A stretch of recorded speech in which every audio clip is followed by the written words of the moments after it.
Okay, there we go. I'm live. What's up, everybody? Why is my shit all the way down here?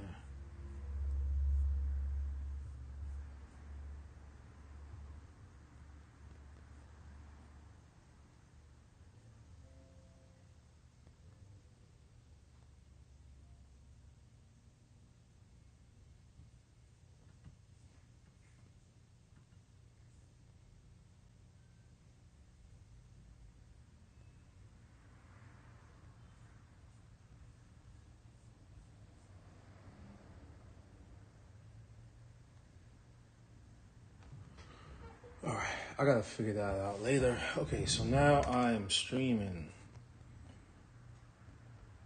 Let's see how fast that does it. I'm still lagging.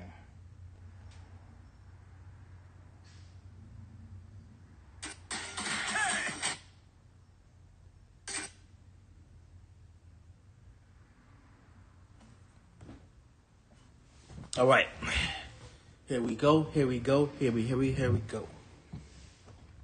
Oh man, we're gonna do a simple design today. I mean.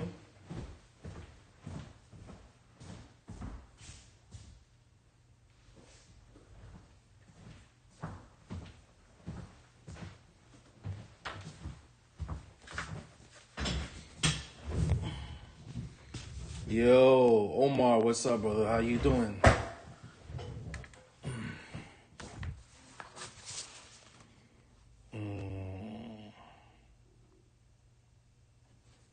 Okay, we are gonna do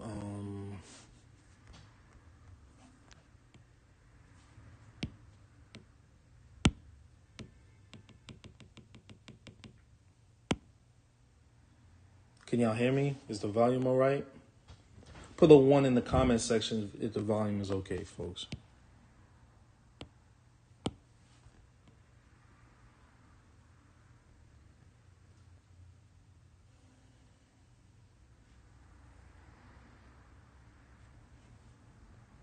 Oh, volume was good. Thank you, Omar. See, Omar, man, like, I am getting a bunch of 1s. Thank you. I was about to start talking soon. Like, word, y'all couldn't give me no crowd participation. And if y'all able to jump on my YouTube page, throw some 1s in the comment section and hit the like button, or hit the like button if you can hear it fine. I want to make sure that that's running good too. Yeah, this is something that last couple of weeks have just been crazy. I had my children here from my previous marriage, and they were staying with me. Well, mainly my son. My daughter kept going back and forth to her mom's house, and that was like that's an ordeal in itself, cost. So I'm gonna do a peony today. I'm gonna do peonies.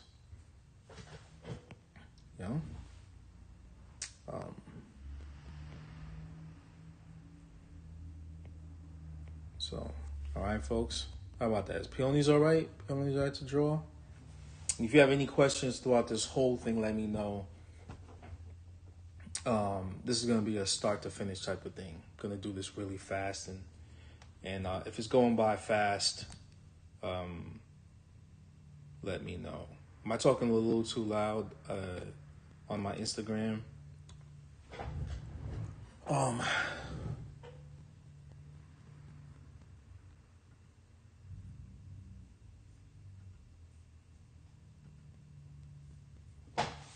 Yeah. Okay. Okay. So I thought I can stream. I thought I can. Do you cluster them? If so, how many, or put them alone? You know what? It's either or, man. It's either or. This one, I mean, if it's a standalone painting like this, I'll probably do a cluster of them. 2 to 3 you know, things really work good in threes, you know. So 2 to 3, like maybe one here, something like a loose Mickey Mouse.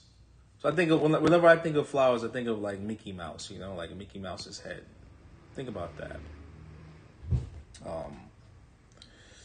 Let me just make this a little bit bigger. When I was walking in my neighborhood the other day, I saw some really cool looking peonies. They were just white, chilling, you know. And I took like a bunch of pictures. It was like 5 minutes of me just drawing, not drawing, but taking pictures of them. My wife was like, I gotta go. I gotta go make dinner. You know.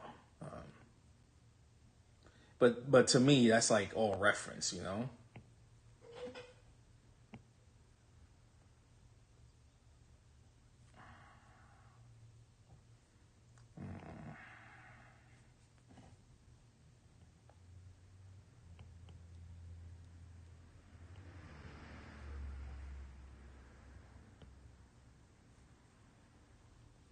Okay. So you see how I just did that, you know? Let's do that all over again. So just start do a circle, single circle. You know, don't try and make it too perfect. You don't have to do a perfect circle. It's just a guideline, loose, like very loose guideline. And this will be the middle of the flower at an angle. You know, it's not straight on. It's kind of like at an angle, and this is where the bud will be, right? And then I just do another loose oval circle, and then another one next to it, right?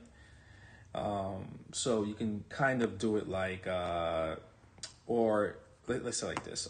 I like doing it like this. I'll do the circle off of this circle, then another half circle, then another half circle. Then, you know, really, this is a 3/4 circle. This is a half circle, right?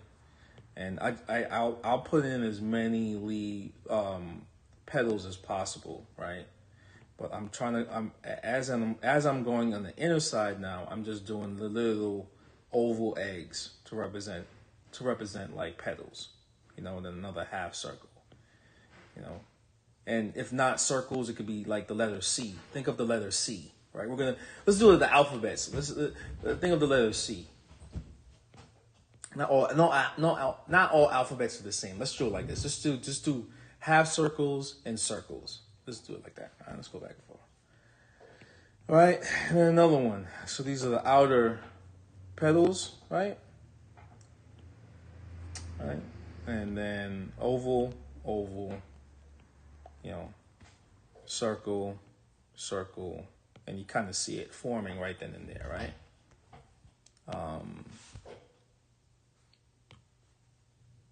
And let's drop that down. Let's drop that contrast, because now I'm getting ready to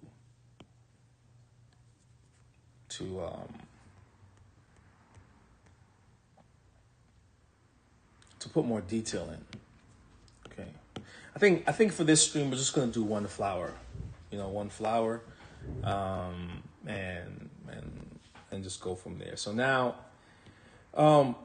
a lot of people ask me, hey, what pencil do you use? What brush do you use?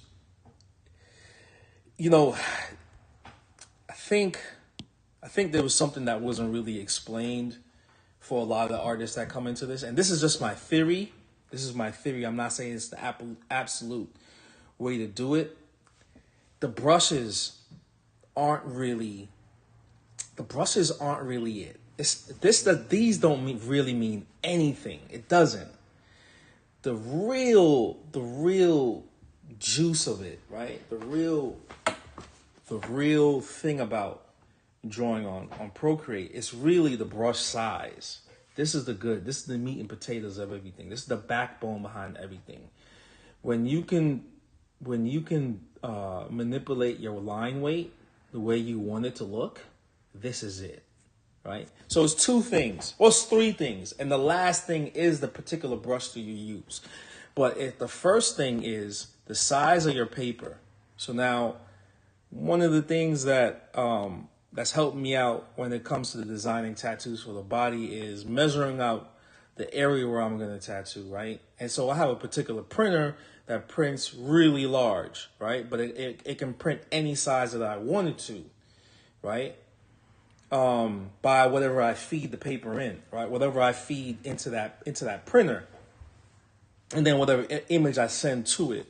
So it's really the size of your paper. So in this paper right now, I did a 24 by 36. So it's 24 inches wide by 36 inches long, right? So this is where it's at. It's making your size of the paper, right? And then I draw within the frame. So I'll make a frame and I shrink it down, and then I'll just draw within that size. And then right, and these are the steps I'm taking. So I shrink it down, right? I shrink down that square. So it'll look like this. This is the process. So once I make the paper, which is, let's do it all over again. And I'm going to keep this up on my YouTube page so you can see this. It's not going to stay on my Instagram. So let's say like this. This is 24 inches. So I have all these different paper sizes, right? Look at that. So I draw a lot. So I got a bunch of different paper sizes, right? So I'm going to just do the regular one. Let's do a 24 inch by 25 inches. Here we go, right? So it's a nice little square. I could do 24 by 24 and that's it. But I'm going to do 24 by 25, right? And then so what I'm going to do is I'm going to switch. I don't really have to switch. So what you see now is, and I'm sketching with 6B pencil, right? Now, the brush size is at 100%. So now I just make a square, right? I don't know why I'm lagging. I saw myself lagging real quick, and I'm hooked into the internet, so I don't know why I'm lagging. It might be on the Instagram side. Here we go. Let's tap that. All right. And now I'm going to shrink it down to a thumbnail. Or, you know what? Fuck it. I'm going to keep it just like that. All right. Now I'm going to make a bunch of different windows. Let's do 16. I like the number 16. Right. Now, you'll see my line weight is this size right here, right? For 24 by 24 inch, 24 by 24, 25 inch paper, right? Now, I'm going to show you how I can make this line weight a lot more chunkier, right? If I shrink it down,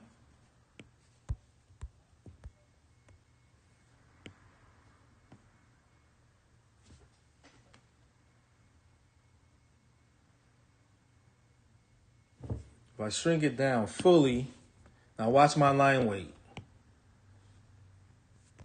right? It's even chunkier in this page, and I got like all of this. Now it's the same way if it was in here, but when it's at the smaller size area, it's just gonna look crazy chunky. It's gonna look crazy in here, right? And so it's not really the brush. It's not really these brushes that everybody thinks that, oh, it has to be the brush. No. What it is how you manipulate the size of the space that you're in. So like it's a weird kind of virtual thing. It's a very crazy digital thing that's really overlooked. It's an overlooked step that a lot of artists don't really take, that miss it. I missed it for a while. It was like 2 or 3 weeks ago that I was like really saying to myself, like, what really is it? What is it? Is it the brush? But really what it is your brush size. It's your line weight. It's like how, and then with that line weight comes pressure and how to manipulate that pressure, right?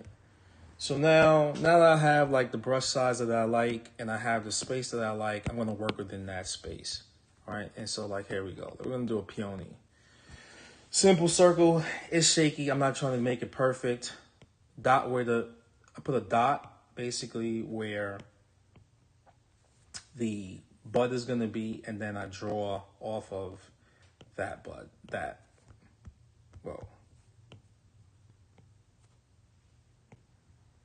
all right. and then I just make petals all around it, right? And then I just start building outside those petals with different, another petal here, right? One petal here, one petal there, petal here, one petal there, right? Another petal here, another petal here, then another petal there. There we go. Peony, right?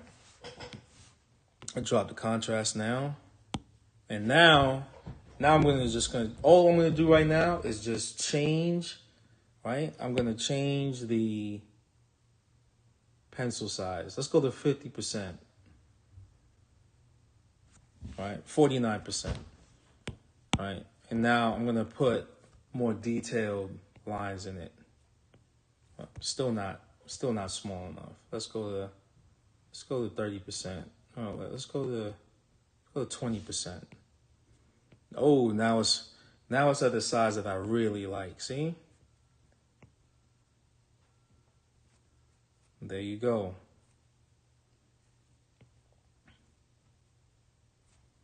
And now all I'm doing is just putting all the petal details in there, right?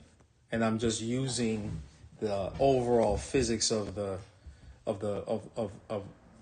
like see this in this lighter angle. All it is, I'm just using that to direct the ends of the petals, you know, how they're gonna move.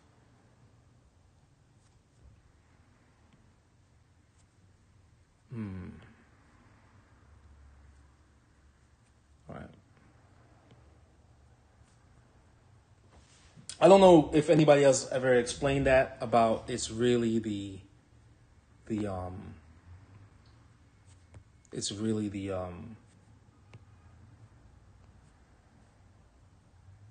size of the brush size is really where it is. If somebody else has done it, send me the link.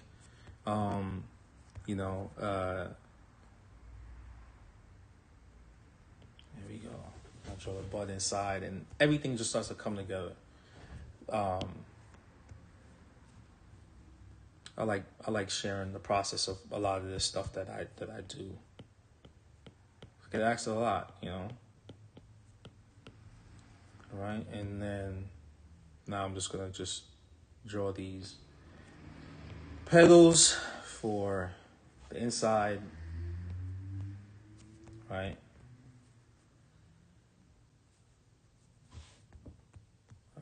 Pull it out a little bit more, see what could be added, you know. There we go. All right. And so I'm basically just working my inside and then work my way out. And now I'm just gonna cap off the outside petals, you know. I like my peonies a little bit more chunkier, you know, a little bit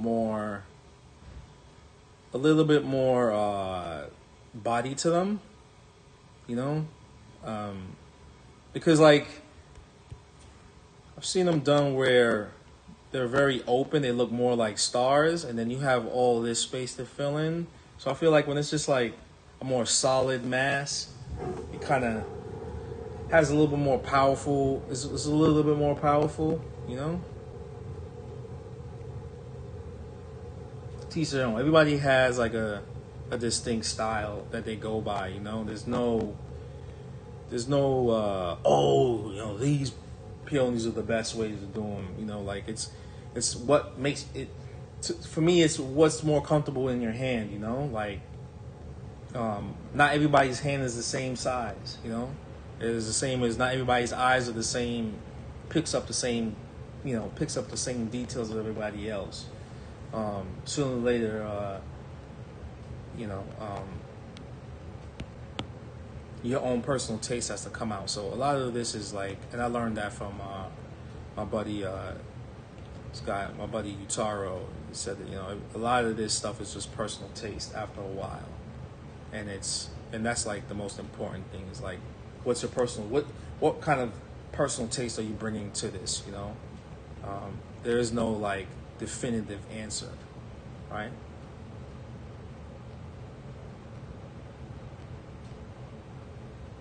Okay, and then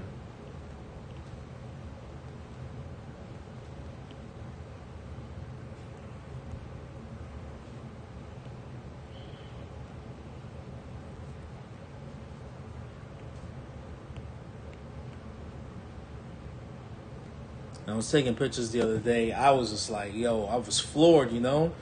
Because this might be like one of the last times I draw my peonies like this, because I was looking at these pictures of these naturally grown peonies down the block from my house, and I was saying to myself, like, oh, I'm going to start drawing my peonies like this. Because it just had a look to it, you know? Like, I'm in California right now, so maybe, you know, like California style, you know, peonies, you know? So how you can you know, approach your art or your you know, affect, you know, this going out in nature really is going to affect your art a certain way. I'm one of the people that take long walks.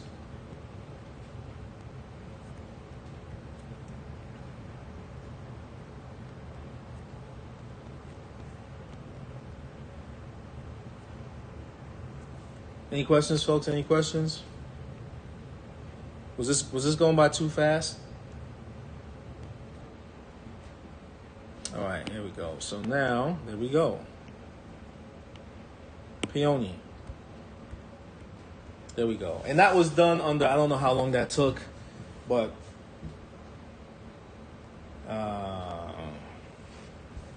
this is, you know, very quick process. Okay, so now let's get rid of that. Let's knock this down. This is gonna be the thumbnail of the live today. Peony. I could add to this.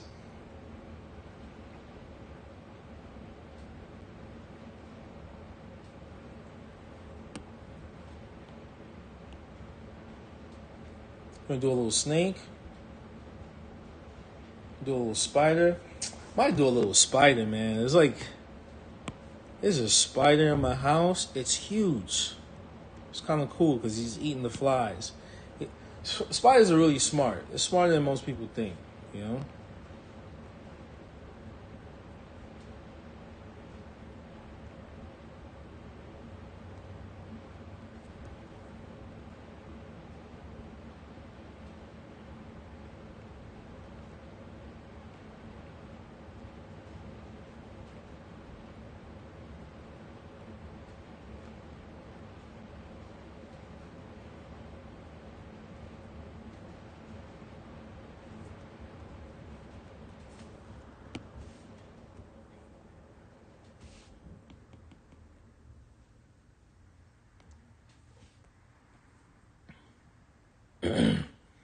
He's in my house like this. Ooh, maybe do it like that. Or is just asking a main subject or background, how important is reference to your process? Reference is very important. You know, like I don't, you know, like I don't have everything cataloged in my brain like that. I I got a lot of shit going on, you know? I got my 3 kids, I got my wife, I got tattooing to do, I got the inks to do. The inks are on a slight hiatus right now, manufacturing. It's in the process because I'm doing the formula just a little bit different because I got a new black.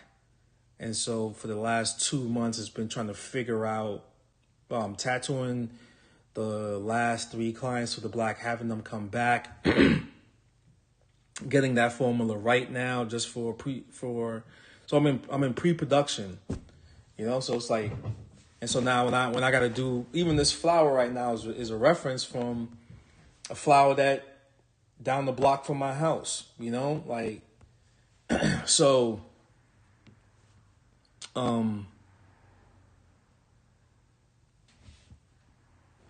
Right. Let's check. You know, so I work off a lot of reference. You know, I'm not gonna say I'm one of them dudes that just can draw off the head. I'm far from a savant. I'm far from a savant. I don't got that in me. So what I will do is find as much reference to help me out as possible, and then it kind of goes from there. So like if it's a samurai I'm gonna do, the client asks me to draw it a certain way, I'll draw it a certain way. But I'm looking up a lot of reference. Even to this day, a dragon. Like somebody wants me to do a dragon on them, I will do it that way. So I'm looking up like certain type of reference that that I need, and then it goes from there. Certain animals, I want the dragon to have like a different look. I want the scales to sit different. Like I think about all those different things. Will this work? Won't work? Looking at what other tattooers are doing so I can steal what they did and manipulate it and make it my own. So it hey, that's how it is. So I say, to me, reference is kind of like shit. Reference is like 50%. Reference is like 50%.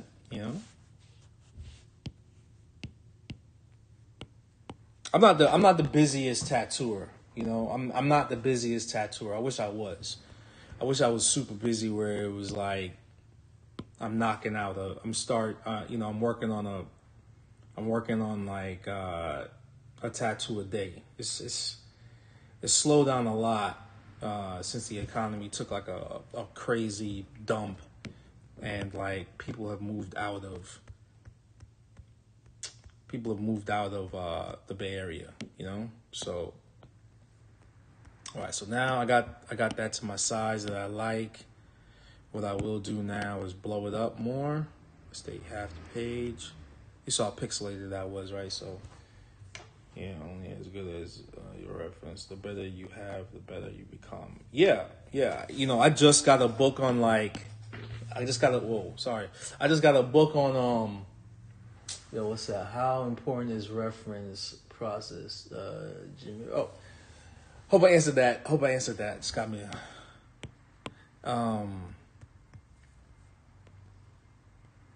Yeah, reference is kind of like references. 80% of the process. I don't like that. 50%. I'm still getting comfortable with referencing other people's work without fully copying it. Yeah. Brian Burke, what's up, man? Yo, let's do this. Let's do a Street Fighter live one day. Yo.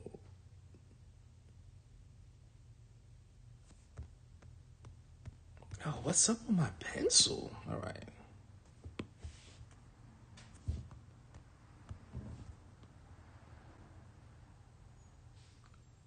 So I'm like, it's tapering off with a little too much. There we go.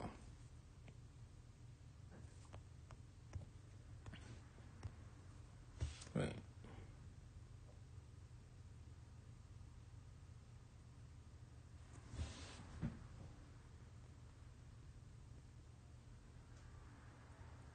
How's studying Hokusai influenced how you construct your drawings? Hokusai is very key. Hokusai is very key. Like he's a key part of my drawing my drawing process. Wait. Something's not right. Okay. All right. I don't like this. Let's shrink it down. Do I need to shrink it down or up?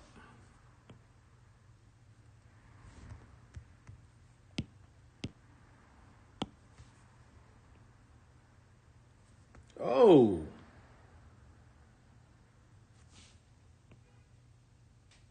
right, that's better. That's better. All right, here we go.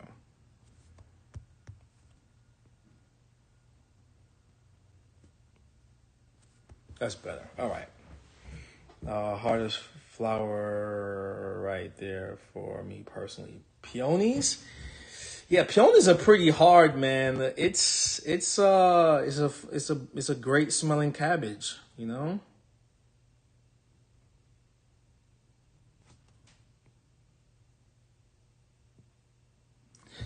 I remember somebody told me that one time. Yo, why you drawing cabbage on people? I was like, oh, you never been to the botanical garden, huh?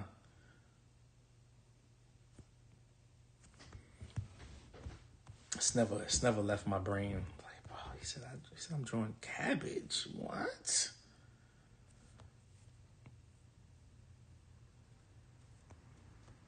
I was offended. What was that? I think somebody asked me a question. I'm still putting. Yeah, I got a lot of reference, man. Like I reference a lot of. Look, let's do it like this. I got reference. Reference pictures for. I don't know. Like I'll you know, like look, I got some Phillips shit. I don't give a fuck. See, like, look, I got reference. I got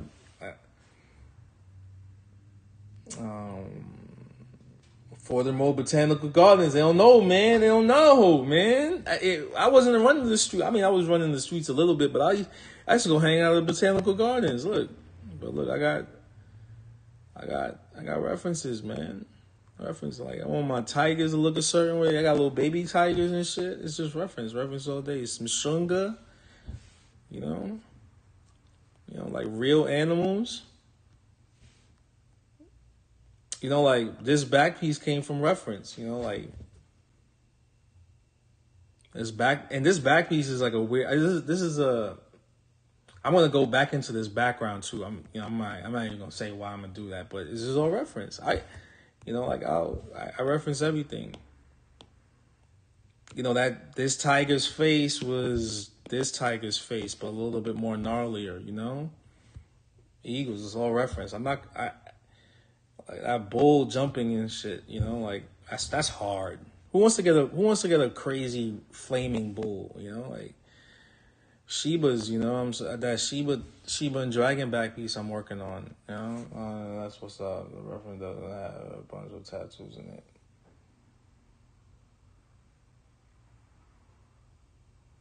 Roots, not fruits. Yes, sir.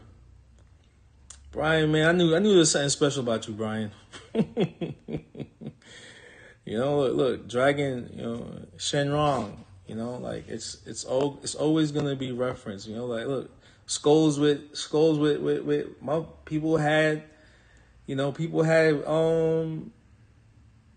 don't know what year this was, but homie had teeth. Look at that. He had implants. You know, or they probably did that afterwards. You know, somebody was like, I'm gonna do some funky shit, but like wolf heads. You know, like how do I want? You know, like a lot of this right here. You know, like a lot like how why that nose sits like that. And so when the nose sits like this at this angle, the mouth kind of has this cool V shape, right? And then how the teeth sit, you know, like look at that look at that tongue. Look how gnarly that tongue is. That'll be a great dragon tongue, right? A lot of this stuff is just all reference, you know. You know, like stuff like that, you know, like whoop. Cam Newton in there. You know who that guy is. Everybody know who that is. Whoa. Can't show my little baby's face. You know, my homie, I drew, you know, took a picture of my you know, and then drew him, you know.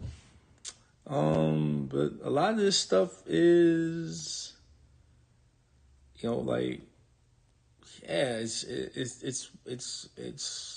it's reference for days. Reference, you know? Like face like that, like why that tongue and like all my dragons, I'm just like, if it's a predator, if it's a predator, like he has like black gums all the way inside. So all my dragons now, I kind of do that now. I kind of do like the crazy fucking black gums. Where is it? Where is it? It's in my drawings now, look, I'm doing spiders now, right? So to get that. So like, yeah, reference is very important, folks. Just take as much from the internet as possible.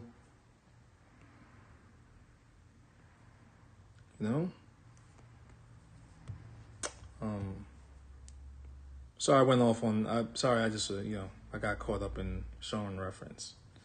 Like I follow a lot of comic book artists, right? And they don't just have like how does a guy like Jim Lee or Greg Capullo, when they draw guns very like it's like it might be like the same looking weapon every issue, but like let's say like a character like Punisher, right? Punisher is this ex-Marine, Army Marine, soldier, lost his family, and so lost his family to the mob in the 70s, and he went on this crazy rampage of just killing all these mobsters. But one of the things about the Punisher is he has to have a huge arsenal, right? So how are these artists drawing these guns every issue? Well, they gotta have reference. They gotta have reference, and so they went to book, like some of the best artists, like let's say like when Jim Lee took on Punisher War Journal back in the 80s, and he was drawing Punisher so different from like let's say other like John Romita did him, and he was drawing Punisher with like the guns at that time, like submachine guns and shotguns and all the new age guns, and it's just like he changed the landscape of like the detail that you put into, or the thought process you put into a character, right? And so like you can tell like an artist that like they have like a healthy library of reference, because their tattoos have a very fresh look every time you see it. Gotta start work. Thanks for always putting in knowledge out there for other people. Super genius. Oh, Brian, I'm coming down to LA, man. I gotta come visit. Love to chop it up and talk tats. Have a good day at work.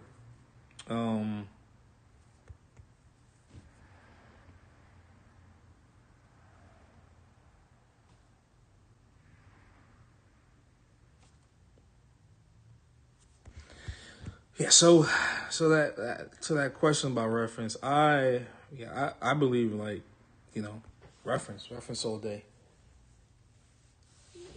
It's very important, but yeah, reference is very, very, very, very important to me. It's why I drew this spider without looking at any reference, but I just drew it off. I drew it off the head because I was comfortable with drawing them so many times, looking at reference. I could just kind of get like the overall look of it, that down, so.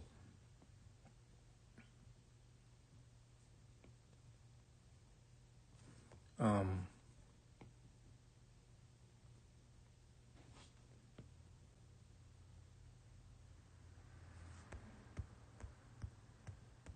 there you go.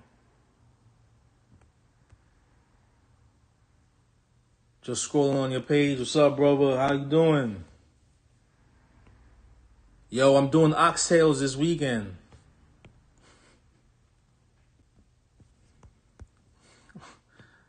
Doing oxtail.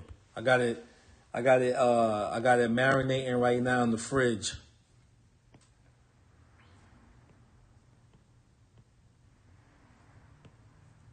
I'm doing oxtail, rice and peas, cabbage, steamed cabbage, and some collard greens.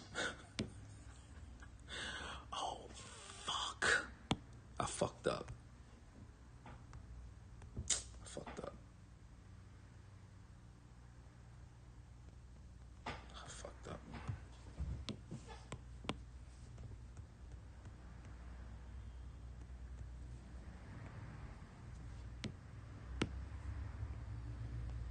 I'm doing this Saturday.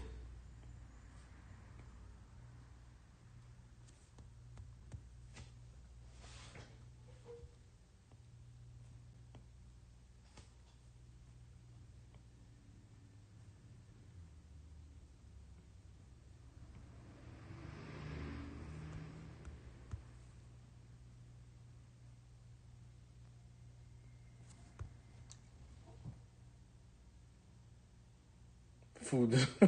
Yeah, man. Gotta.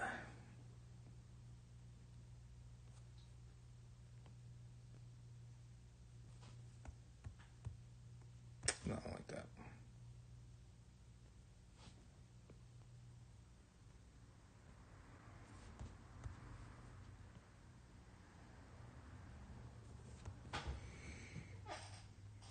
Bad. Bad.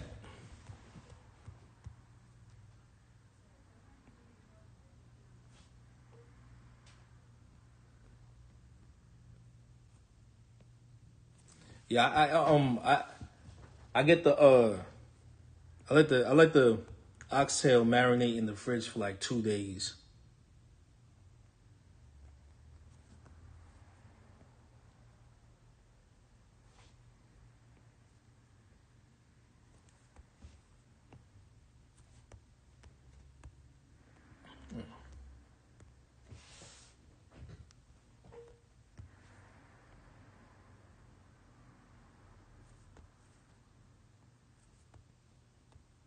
Not like that.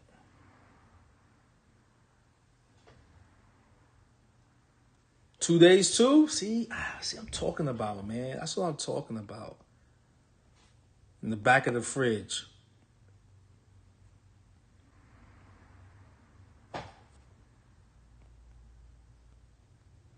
I did it with the curry. I did it with the curry goat that I did the other day. No, curry chicken. My bad.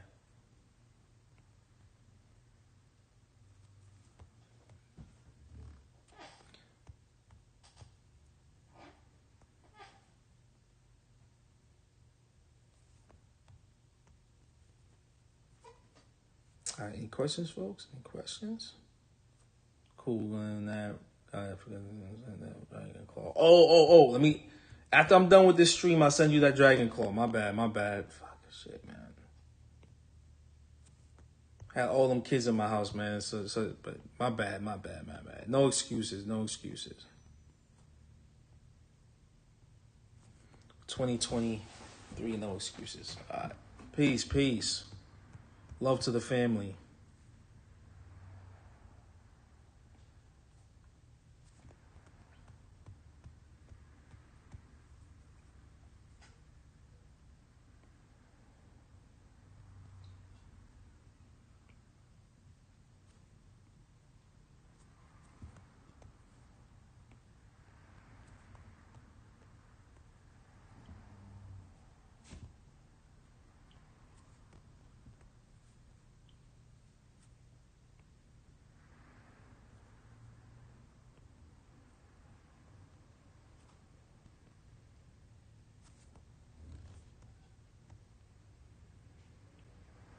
I like drawing petals. Anybody else like doing petals?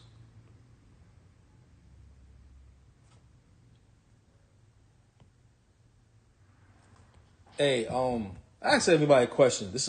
I know some people don't like talking politics, but hey, who in here? If you voted for for Biden, put the 2 in the comment section.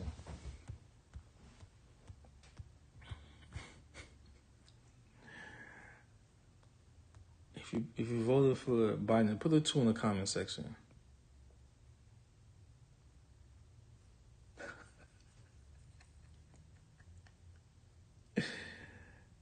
Oh man.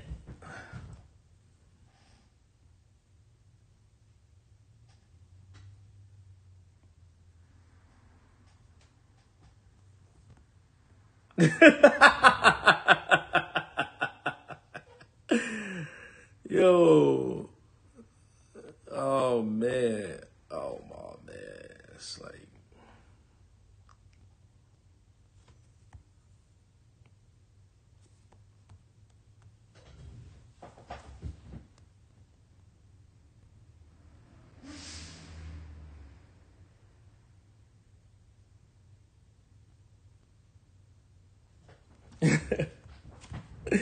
just say how I feel. Hey yo, my man. Look, let me tell you something. All right. A lot of people, I'm not gonna say anything that like, I think most people know my story already. I'm from the Bronx, New York. You know, I grew up there, originally Jamaican, born in Jamaica, came here when I was like 5 years old. I can say I survived the crack cocaine era of New York, which is the 80s, the 90s. The 80s and the 90s. Yeah, and when I was younger, I don't remember buying it. I just remember it was the 80s was traumatic. The 80s was crazy traumatic. You know what I'm saying? But it was dope. But the 80s was dope. Got some hip hop out of it, right?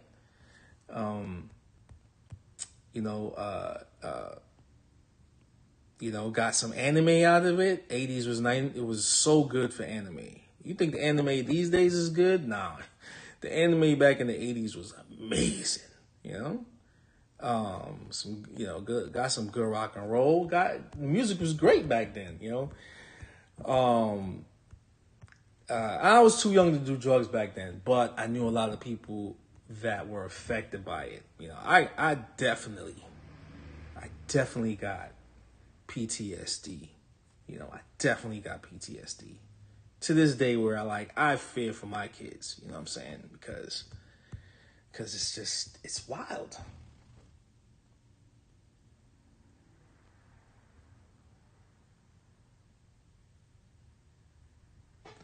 Yeah, he made a lot of money in the 80s. He loved the 80s. I know he loved the 80s, bro. Yeah. Biden likes throwbacks. He brought all the shit back, like in mixtapes, sampling old shit. He probably loved the 80s. Yeah, he loved the 80s. He did. Hey man, from his son smoking crack, you know what I'm saying, to and it ain't Photoshop. It's real. That's him with the stem. That's him with the stem. You know what the stem is for? You know what the stem is called, folks? You know what beaming up is called?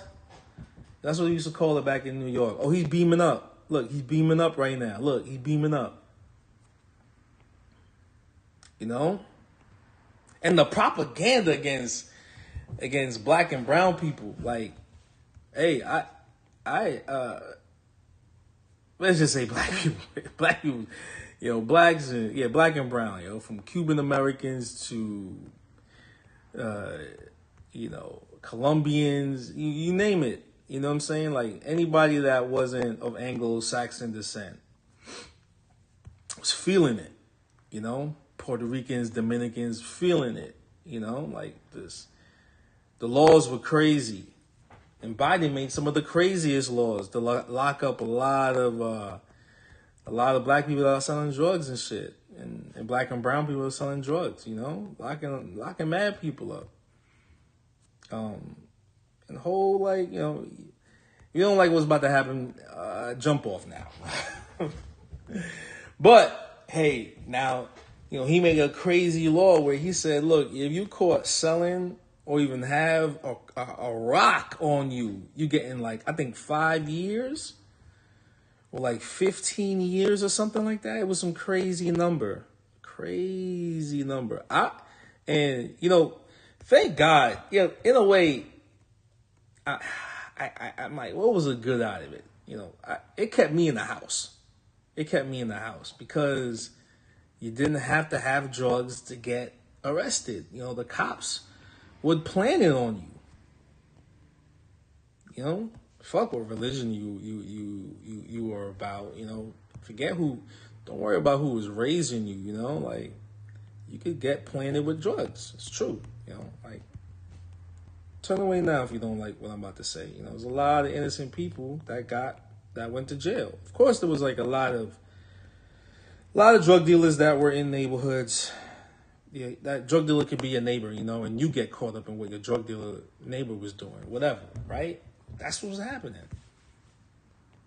Biden made some of the craziest laws at the time, and it passed. And then, of course, like the private prison industrial complex, like, blew the fuck up, right? They were just making money left and right.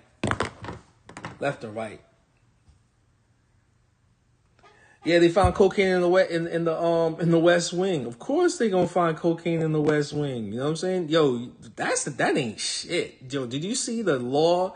Did you see the documents that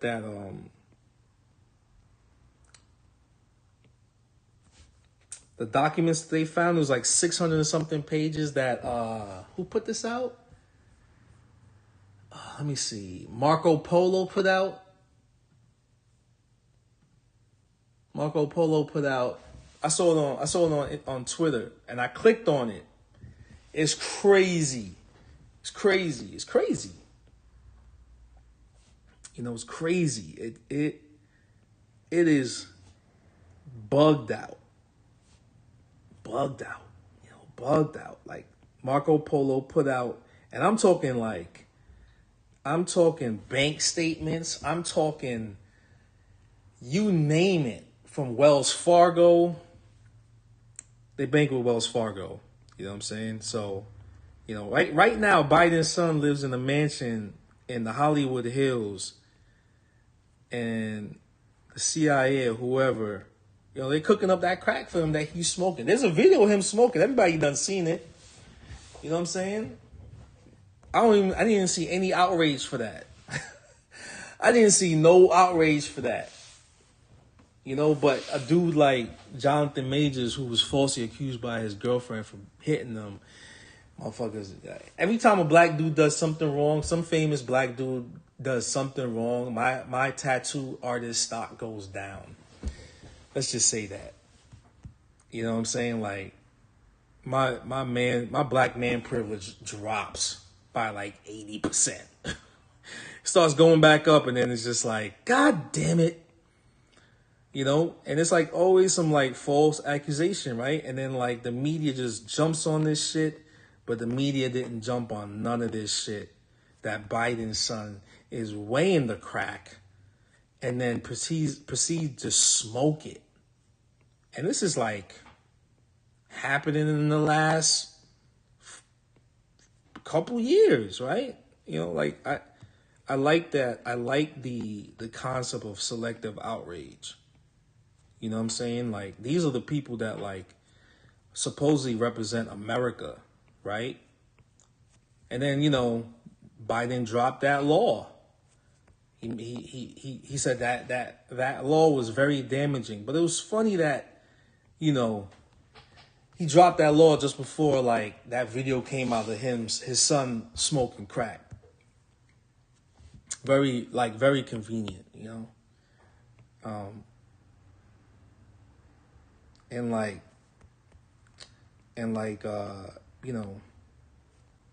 and not only, my thing is like, it goes back to like why I was getting at this motherfucker so hard. Like, it's why I got at Jeb Maycut so hard, or I got at like at Oliver Peck so hard, because it's like, what they did, right? What Oliver Peck did, that's like the black image, right? Everybody else's image could bounce back, but the black image gets hard. When motherfuckers get at it, it's like, yeah, Dre, look the other way, don't worry about it. Yeah, but I gotta worry about it now because it's my kids. You know what I'm saying?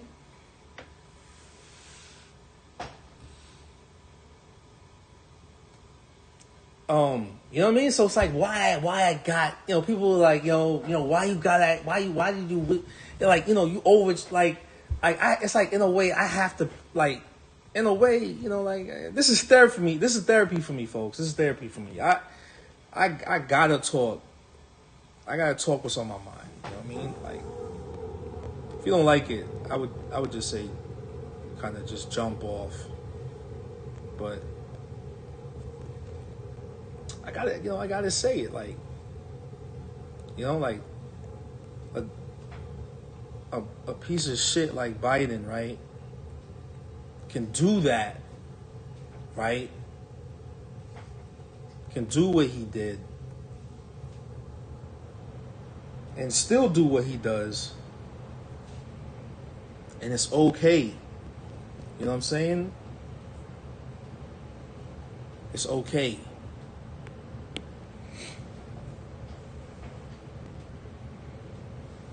know what I'm saying? It's okay. It's okay. It's like, it's okay to say it. You know what I'm saying? Like, look, all I want to do is just, like, I'm not even trying to stay in America. I'm trying to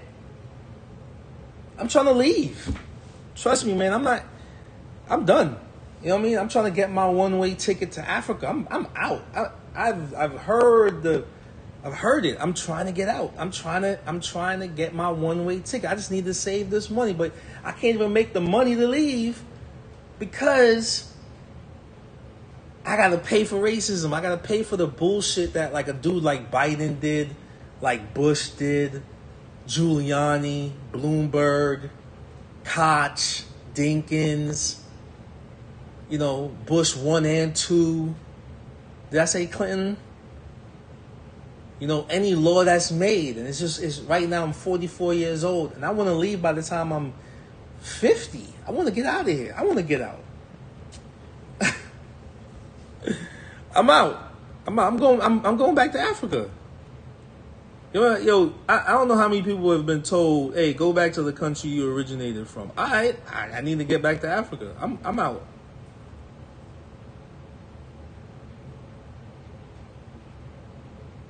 I'm out. So, but I can't even leave, yo. I can't even make the money. Niggas think I want to buy a house and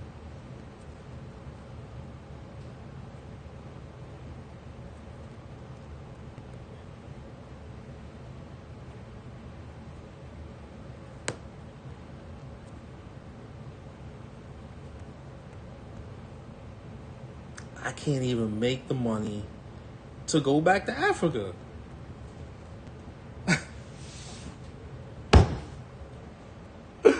I can't even make the money to go back to Africa. I'm out. I'm out.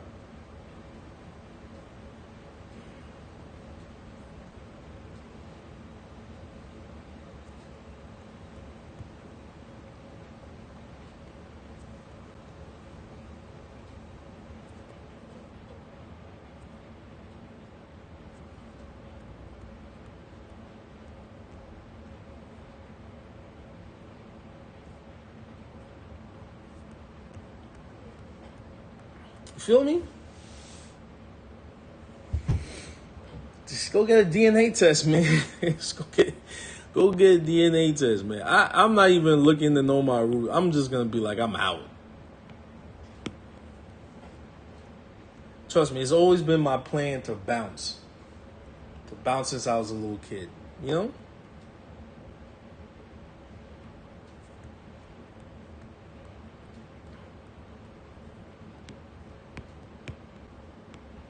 They're smoking crack and they're doing blow in the White House. I mean, we all knew that these motherfuckers was doing blow back in the day. We knew this. You know what I'm saying? Like I ain't got nothing against it. You know what I mean? I don't got any skin in the game with people doing drugs. Go ahead, do what you want to do. That's you. That's you. I just know if I do it, I go to jail. I don't got no community to back me up. There's nobody, you know what I mean? Like numbers, you know, like numbers. If it's a numbers game, motherfuckers is losing. So I'm trying to get the fuck out of here. It's everywhere, but yeah, guess what, man? Like, you know, like that's been what they've been saying for a very long time, man. And so like I've just come to the realization that like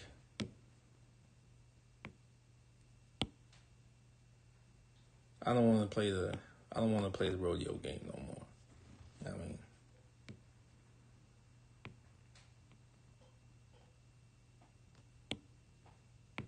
Shit's bugged out, B. Shit's bugged out. All right. How about I color this? Okay, if I'm gonna color it, yo, homie, yo. You gotta see these documents, yo. Wait, let me see if I can pull this shit up.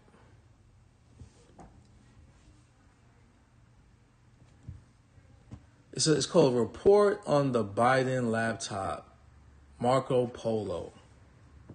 Bugged out. Bugged out.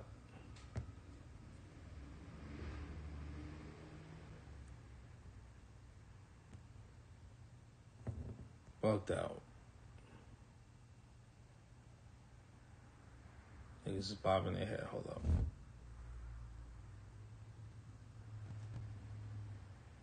I lost it. I can't find it again.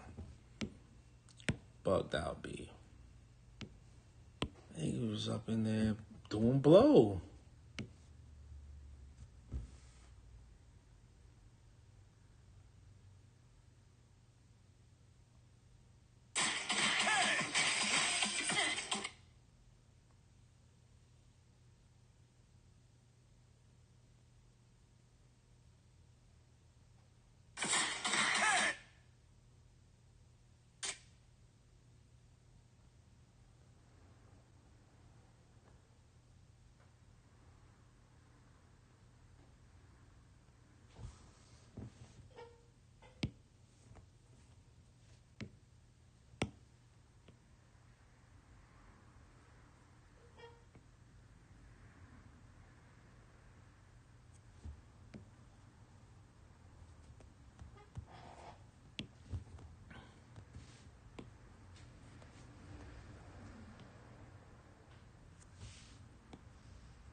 Instagram just kicked me off abruptly like that. I don't know what I did.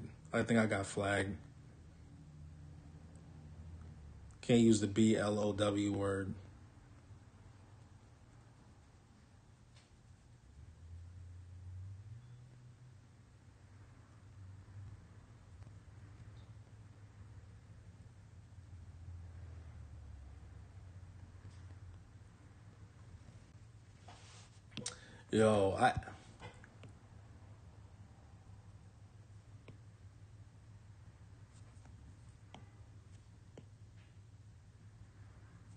Yo, look that up, man. Look that up. Yo, I'll show y'all this. Think I'm joking? Look at this. Watch this. Watch this. Look at this. It's crazy. It's crazy. It's all real. None of this is fake.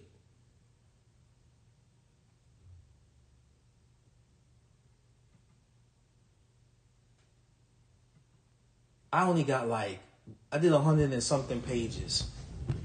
I did 100 and something pages of that joint. It's crazy. It's crazy.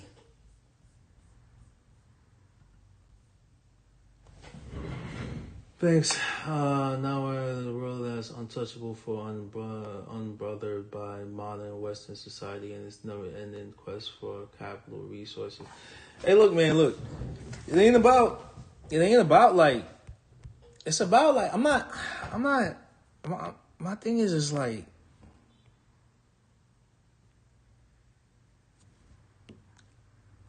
my shit is just respect. Rachel, what's up? It's a reliable source. Yo, you go on that joint. Look, it got the videos. It got Biden in it. It got his sons in it. It got everybody that he's done. He's doing business with China, doing all this shit, man. It's all reliable source. After reading all that, I was just like, yeah, it's all true. My thing is just the hypocrisy in just everybody. It's the hypocrisy in everybody. That dude, he, I get it though. I get it. But it's just like,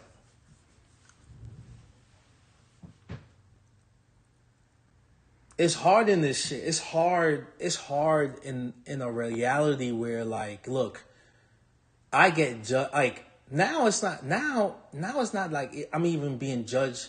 It's at a point right now in my career. It's not that I'm even being judged that I'm a not like I'm a black tattooer. It's not, now I'm a man.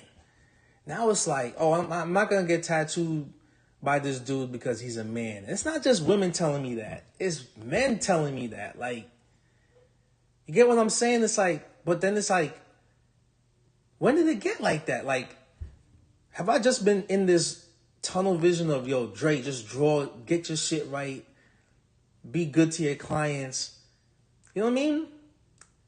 And then I got like 3 kids I got to take care of. I got 2 girls and a boy, but I got 2 girls I got to take care of. So if you care much about women, know that I got 2 girls I got to raise. I got 2 girls I got to raise. I got 2 girls I got to raise to become women, to live in a society where, you know what I mean? So it's like, what is it? Like, what's really good? Like, what am I doing this for? Like, why am I paying my taxes? Why am I, you know what I'm saying? Why am I buying a car to protect me every time I go driving? So it's safe for my family to be in. And if a cop pulls me over that's having a bad day because his wife ain't giving him none, I don't get beat over the head with a billy club or a tase or shot in the back of the head. You get what I'm saying? And it's not like a sob story type of thing, but this is my reality, yo. Like, that's what it is. Like, you know what I mean? And all it is just I'm trying to make this money so I could go back to Africa. Seriously, that's it. I got to start anew, yo. You know what I'm saying? Because I just want to live till I'm an old-ass fucking man. And I can't even do that because I got like so many social nuances on my ass and old world racial technology, like old world nuances on my ass. So it's like, how do I even get? And if anybody has the answer, how do I get to a comfortable spot where I can raise 2 girls and a boy and then bounce? I don't know. There we go. That's my reality. I mean,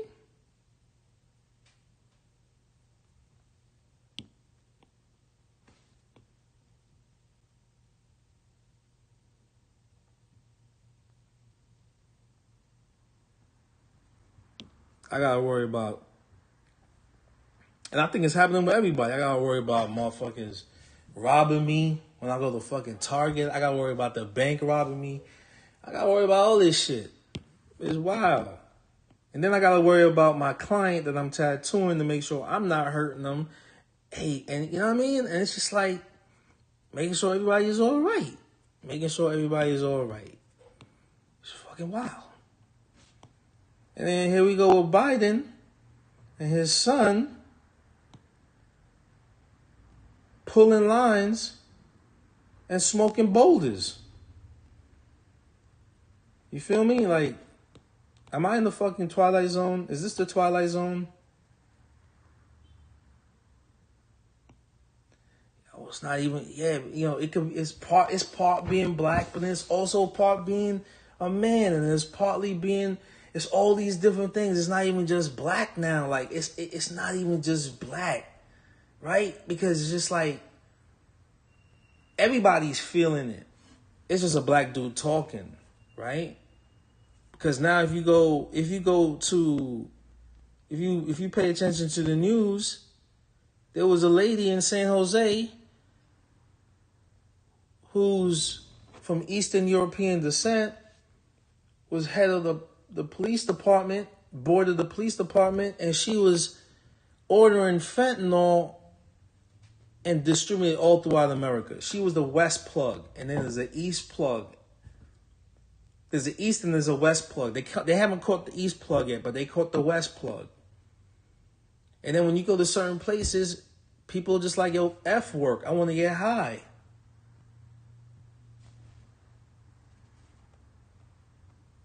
Yeah, man, all these social nuances is killing it. It's like, what? Since when? So it's like you're trying to make a living, but then you can't make a living because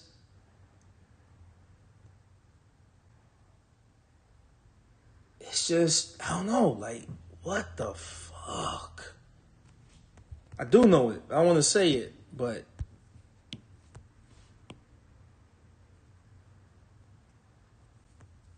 I can't speak my mind, because if I speak my mind, I sound chauvinist, but it's like, what?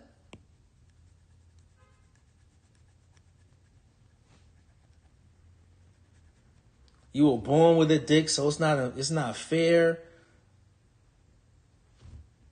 What am I supposed to do? We still never got imagine a large swaths of black voucher having money to do at least some comfortable. It will disrupt the entire fabric of the system. Man, hey, it was supposed to only be seen or heard. Hey, look, sorry, but that's not reality. That seen or heard bullshit is not reality. It's not reality. Because when I get behind the wheel of a car, right, I'm seen and heard, right?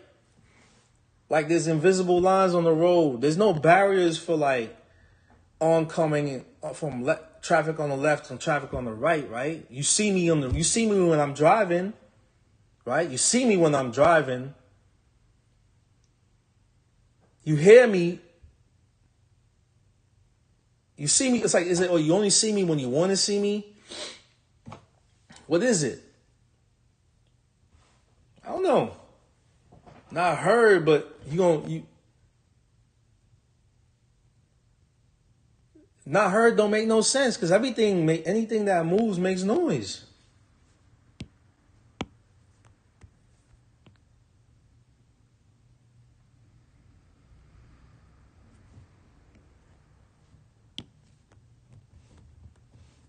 All right, so I'm not. I don't want y'all to think that this is a black white thing. I'm talking fairness. I'm literally talking fairness. And people will say, well, who are you to say this? You know, life's not fair. I get that.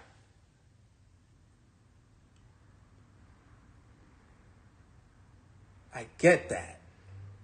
But I was put into a position where I have to move and act a certain way, right? I was put in a situation. It's not like I was like, yo, I chose it.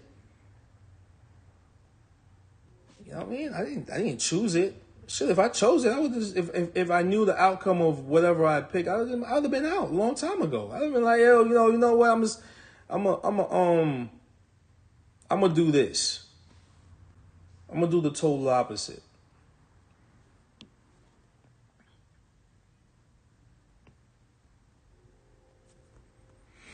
It spans across numerous lines: race, culture, sex, and financials. I got a dip, but sending you the best. I'll hit you up later. All right, Rachel, you came into a very deep conversation. Sorry for that. Oh man, I hope I'm not bugging nobody out, man. I don't mean to bug you. I don't mean to bum y'all out. I gotta drop this one down.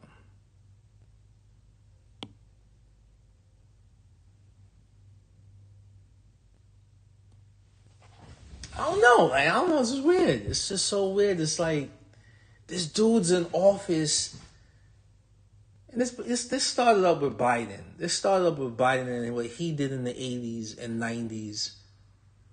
You get what I'm saying? And it's not just him.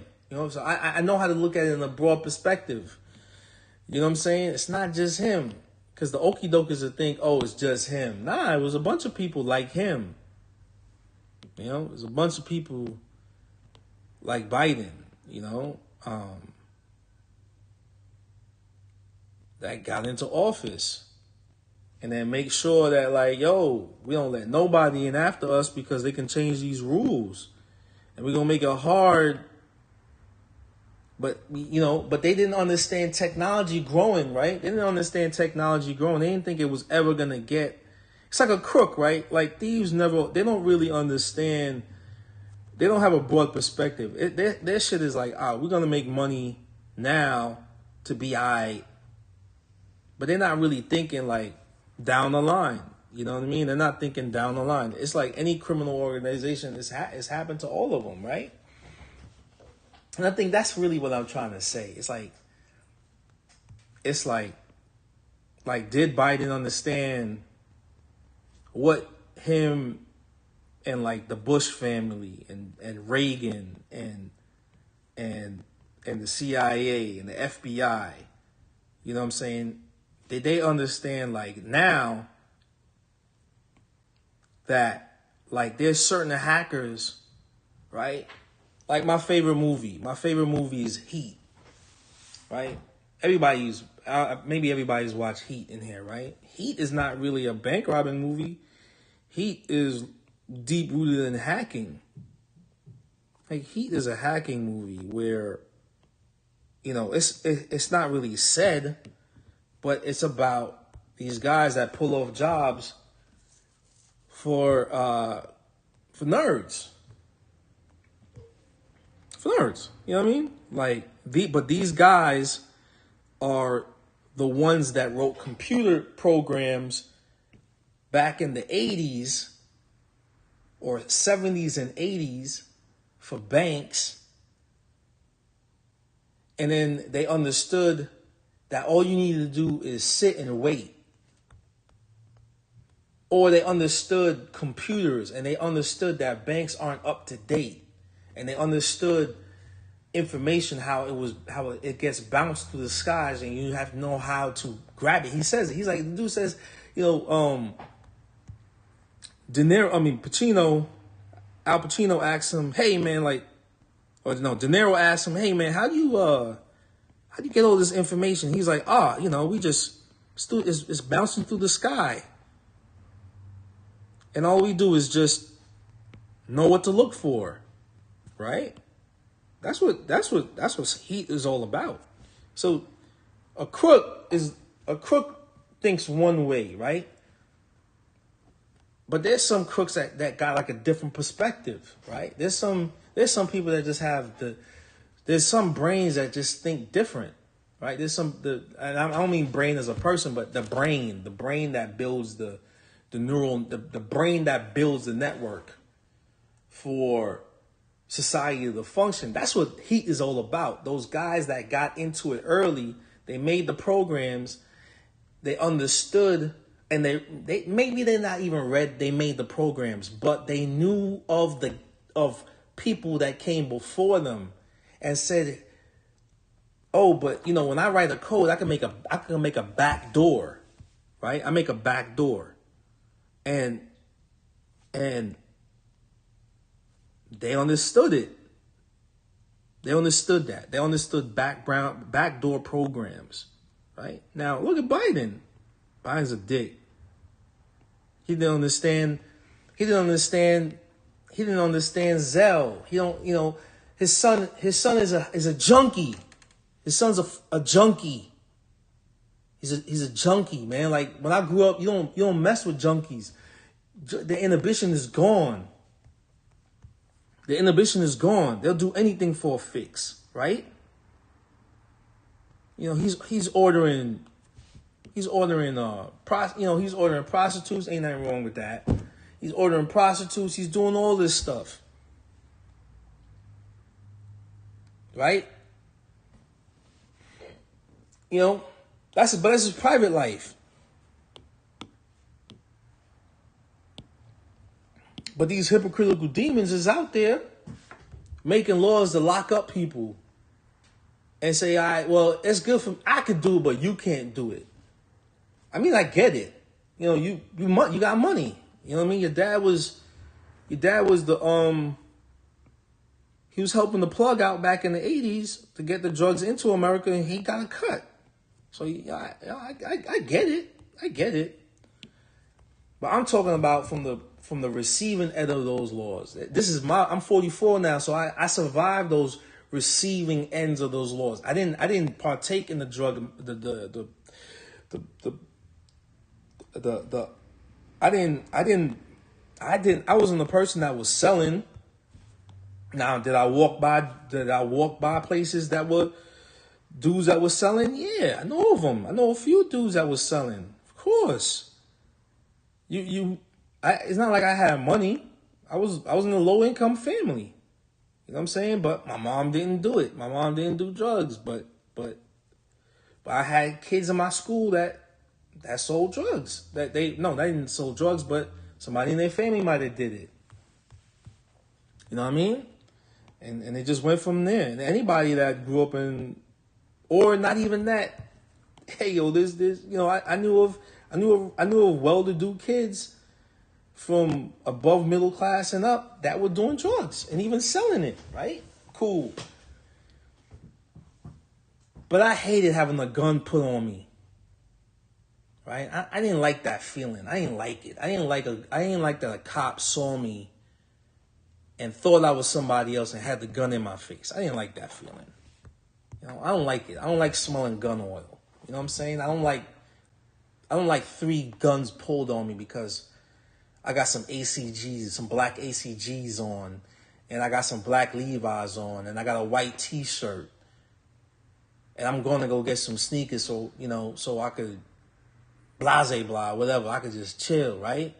I ain't like that feeling. I don't like guns being pulled on me. I don't like somebody saying, let me see the ID. Oh, it ain't him. Fuck off. I don't like being told that. It don't feel good. It don't feel right. You know what I'm saying? Having people look at me thinking I did it. You know what I'm saying? They grabbing their kids. And I'm shaking. I'm shaking in my fucking boots because I got a gun in my face and I could have got ended. You know what I mean? And at that time, 2 years ago, two years before that, homie got, a plunge up his ass. They broke the stick off on his ass and shit. That's all I'm thinking. I'm thinking these cops is just like, yo, you know what? Let's have our way with this nigga. You know what I mean? Like, I don't like that feeling. I don't like them thoughts going through my head and shit. Meanwhile, this nigga Biden's son is getting high. He's a junkie. He smoked all his teeth. So I'm not saying it's a black and white thing. I'm talking fairness. You know what I'm saying? Like, I'm talking fairness.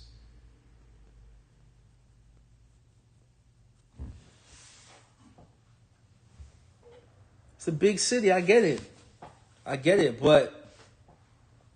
But there's so many ways to look at it. You know what I'm saying? Oh, if it wasn't for those cops, I'll tell you this right now. If you don't like that, I don't know, whatever, in tattooing, every time I had an interaction with a cop, it was just like PTSD, and it just made me draw even harder. Made me draw even harder, Made me draw even harder. Made me want to do this even harder. You know what I mean? Because that PTSD just gave me hyper focus. It just made me hyper focus. Like, it just made me want to, shit, like, I want to live but then guess what? Make that money to live in a nice area, right? Because I'm thinking, if I make like 10 grand a month, 12 grand a month, $15,000 a month, right? I get to buy this. I get to live in this condo. I get to live in this apartment, this brownstone, right? It's low crime, right? It's nice food. You know what I'm saying? I don't got to worry about rats running up in the apartment. But where am I living? I'm living in a nice area where and then my neighbors is looking at me like, what's this guy doing over here? But it's like, there's no way to get around it. There's no way to get around it. There's no way to get around it, kids.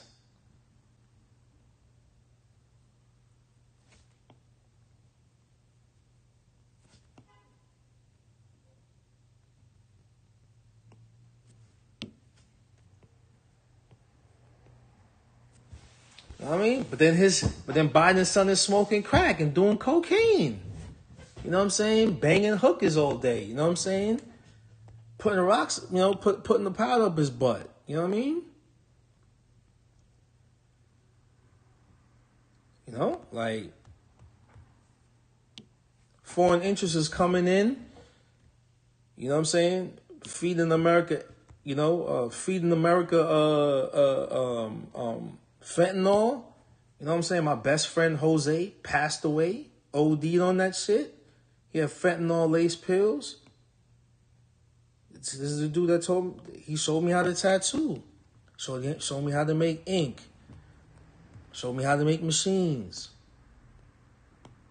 He died in front of his son. He died in the kitchen, yo. Had a heart attack or some shit. His heart stopped on him. You know what I mean? Like, died in front of his son. His son cried himself to sleep because his son was like either 2 or 3 years old. Died in front of his dad. I mean, no, his dad died in front of him. My boys my best friends on the kitchen floor, and his son cried himself to sleep.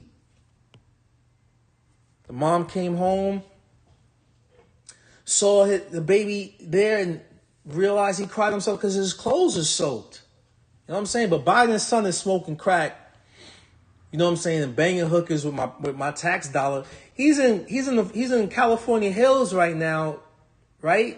Got the FBI Secret Service watching them, and I pay for it. Out of my tax dollars go to this dude, and he gets cream of the crop. He gets the cream of the crop cocaine, uncut, cooking it up, weighing the joint. You know what I'm saying? And my best friend died from fentanyl-laced pills. But Biden can have cocaine up in the and nobody says nothing. There's no outrage. There's no outrage. Where's the outrage? Where is it?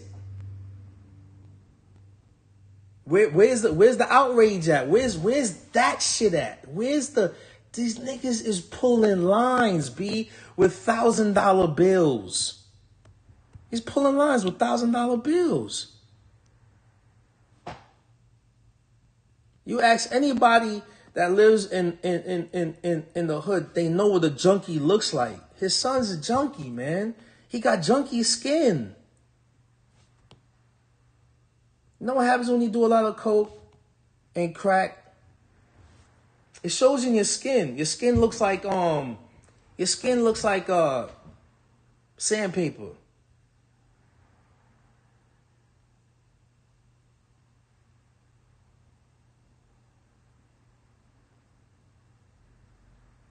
No, where's the outrage at though, man? Where is it, B? Where is it?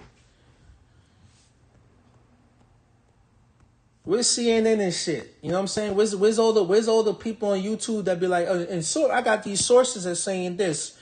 Like the way y'all came at Jonathan Majors and Johnny Depp, I want to see that type of shit for this dude. But it's just like, oh well, is it credible information? Is it credible information? What are you talking about? Y'all wasn't saying it's a credible information when you want certain celebrities to fall, right? Yo, these dudes is smoking boulders. Come on, B.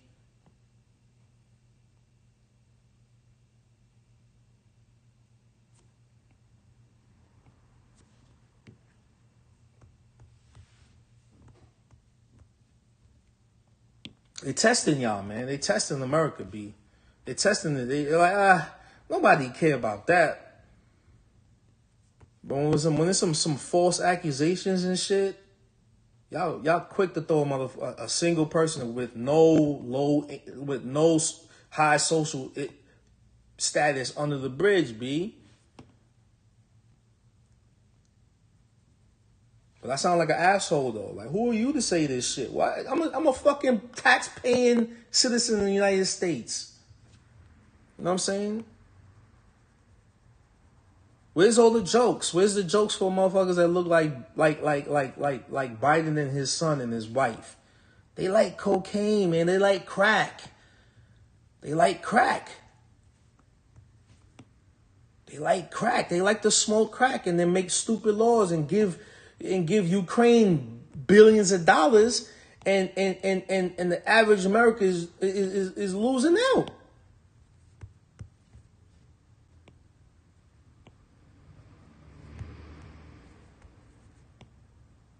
Ukraine ain't gonna be able to pay that back anytime soon. I get it though, but that's That's a, a natural resources jokes. When we gonna make sure that so and so loses, and then in the future, in the next 20 to 30 years, you pay us back.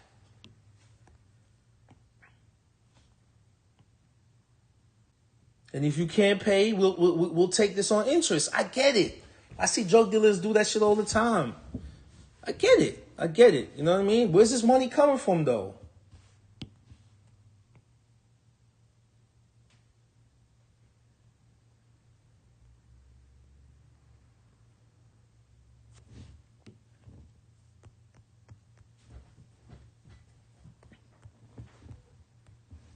Where's that money coming from? Like, y'all motherfuckers, yo. That's what happens when this is what happens when you run a business, yo. When you have your own business and shit, and you're doing it yourself, you kind of, you gotta ask these questions, man. Like, it's cost. It's cost to do this. It costs to do that. You know what I mean? I can't even get a loan from the bank, but the Ukraine got like $100 billion.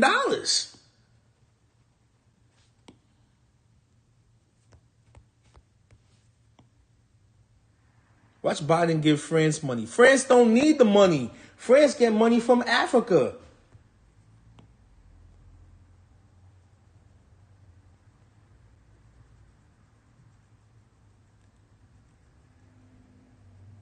France get their gold reserves from Africa. They don't need no money from America.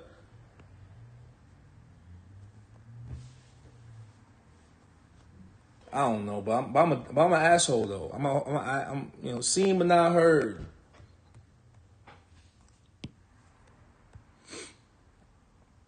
And Haiti and anywhere that they put their flag down, they get that bread, yo.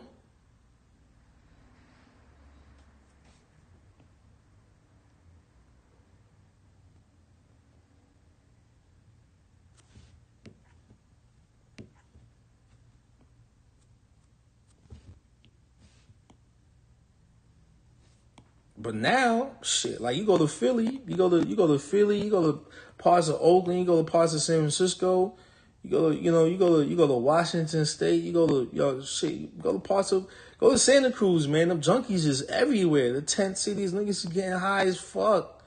And guess what? It ain't just black people. It's whites.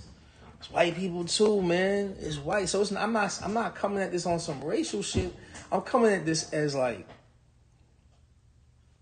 fairness. The fairness, man. The fairness and shit. Y'all wanted Obama going when he was in office, looking for all type of proof on his bullshit. If they found white substance or videos of Obama's daughters doing something, they would have got Obama out of there, right? But Biden's chilling. White lines, he's doing it.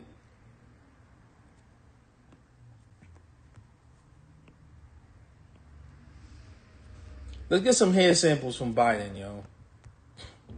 Let's get some hair samples from that dude. I know he on it. I know he's on it. I know, I can see it. I know Biden's on it.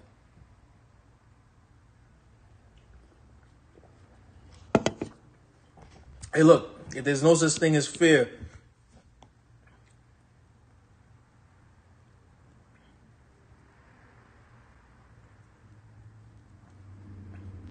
hey, well, I guess then, if it ain't fair, then fuck it,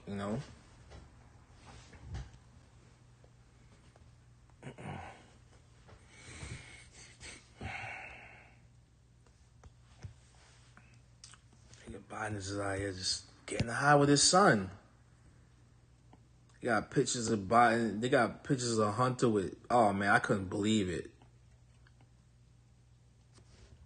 There's some dark stuff in there, B.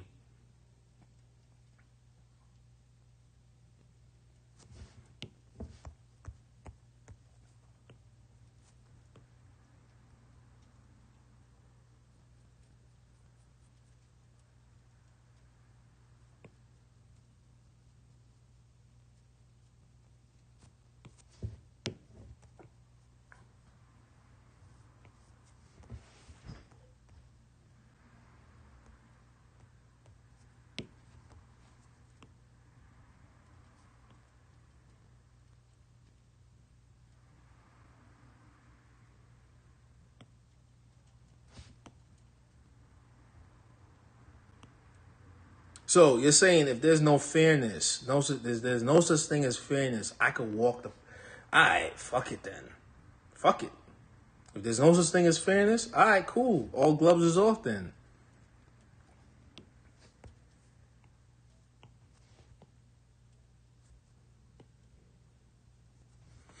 People gonna start waking up with their banks account empty. I don't want money.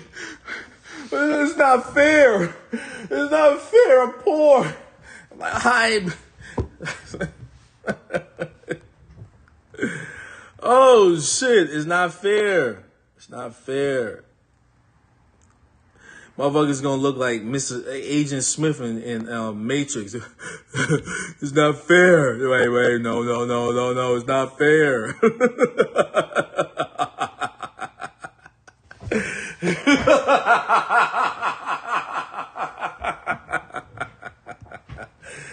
Oh shit! Sorry, that was my demon laugh. Oh, word is not fair. No such thing as fair. I bet. Thank you. Thank you for that.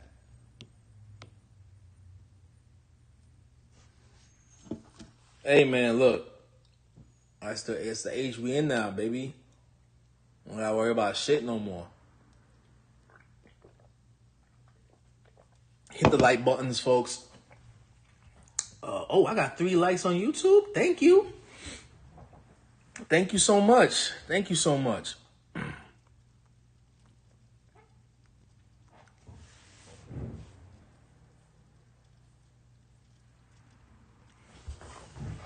I need to have a Back to Africa donation. I'm out, folks. I'm out. Africa calling.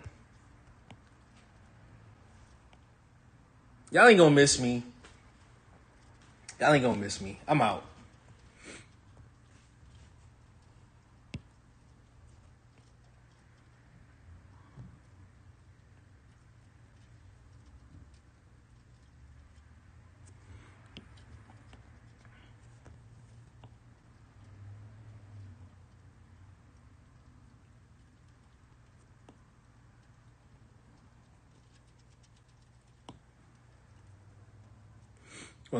I'm 44 right now, so I got 6 more years in America and I'm out.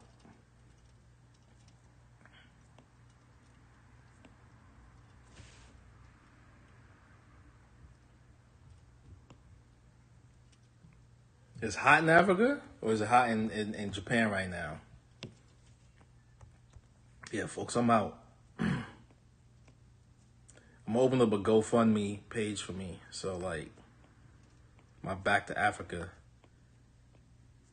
It's like $500,000, 500,000.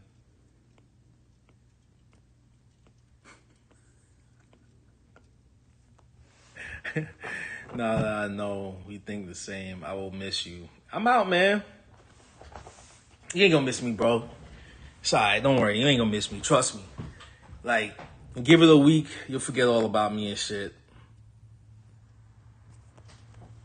That's how life works. You forget about shit, you know?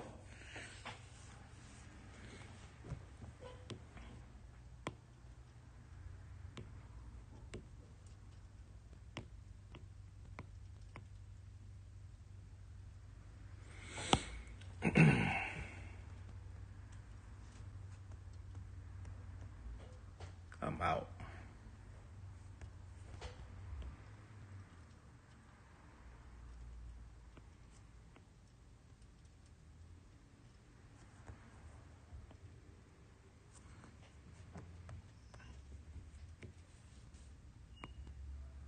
I have a receipts for it too. I'm gonna be like, this is it. This is what, you know what I mean?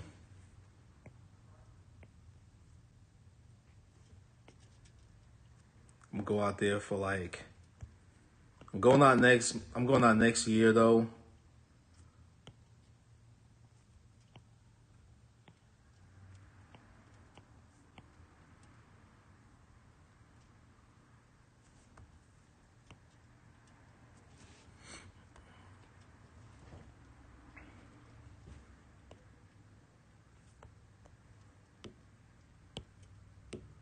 I promise you this, I'm out, folks. I promise you this.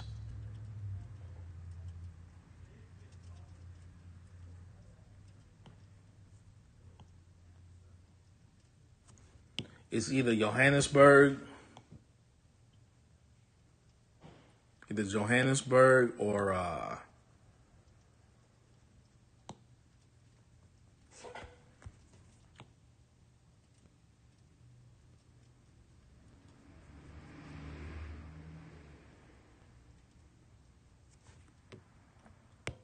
heard tattooing is really good out there, so I'm out.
I was going to ask if there were any shops you recommend to visit out there.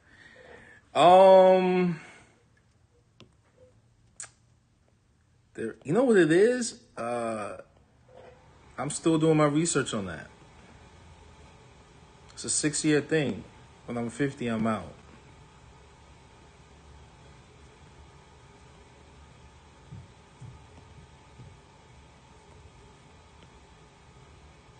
Nigga, Biden wants to run for a second term? Bro, he's the illest. If he wins, yo.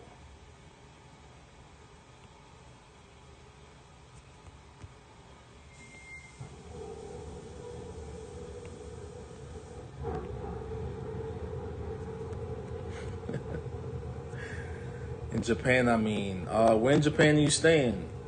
Tokyo? Go to Three Tides.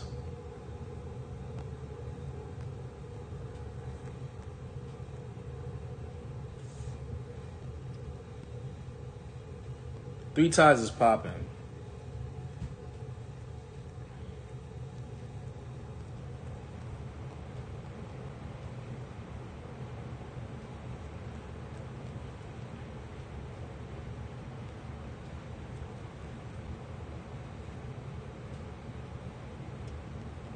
This was a heavy stream. I'm sorry, folks. I know it's hard. It's a heavy one.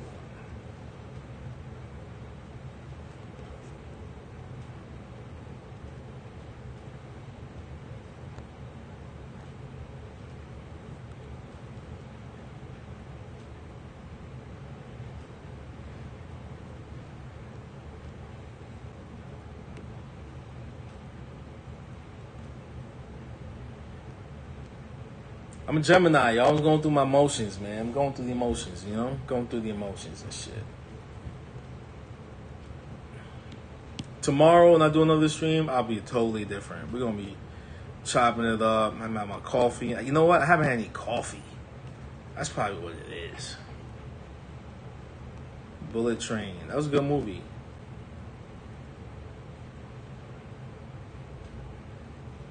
You know what movie I watched last night?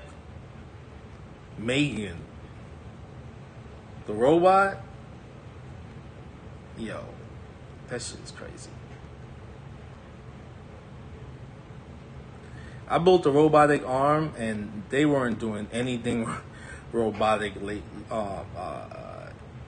it was just like they weren't doing anything robotic in the sense of like how to build or what they're building. It was just like whatever. But that movie was cool.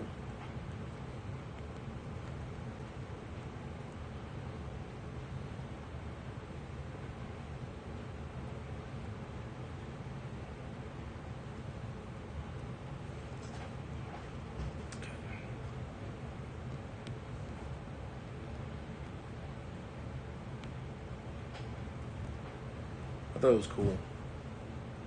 Seth, what's going on?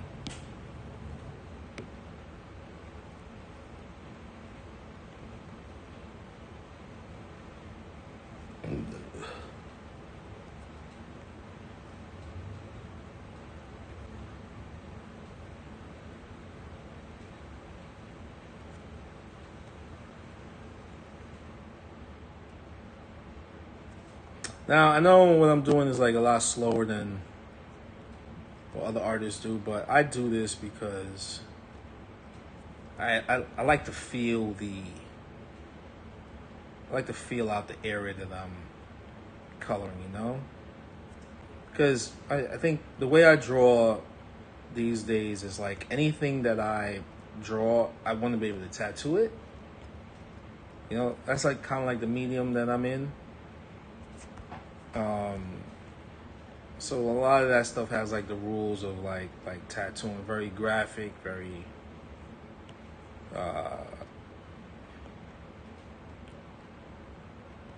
like composition wise, everything is composed a certain way. I'm trying to get away from my tattooey brain, but it's very, very hard.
That kind of works.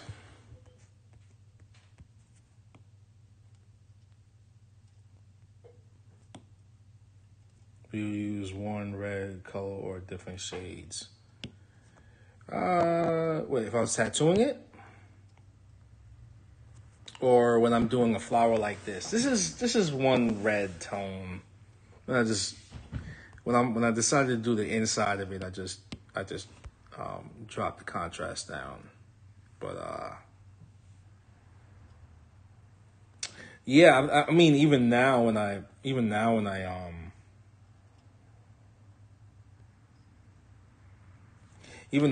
them,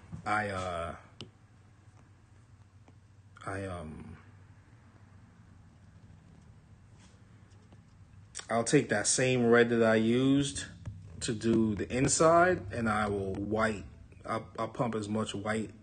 I do like half that color, and then the rest of it white, to stay in that same spectrum. If it's if it's red.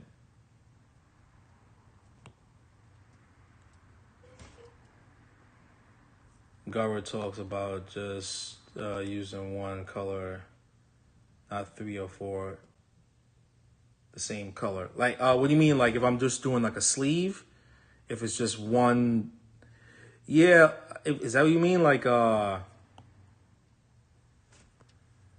one color for the outside and the inside, just whip out. If it's the light, so like red on the inside like this, and then red on the outside, and still have, that's personal taste. Yeah, that's part of it. I do that too sometimes. Now, like when I do suits, now that when I'm doing something, I kind of do like all the colors in red. Like I'll do all the colors one tone, like one color. Like if it's a flower that's yellow, I'll just do yellow for the outside and the inside. I don't even do negative line. I'll just push the yellow into the yellow, and then maybe do like a darker yellow for the inside, like put like a little bit of orange in it, mix it like like an orangish yellow, but really it's just yellow. I guess because that's just like it. Yellow is that one color that like will look good anyway,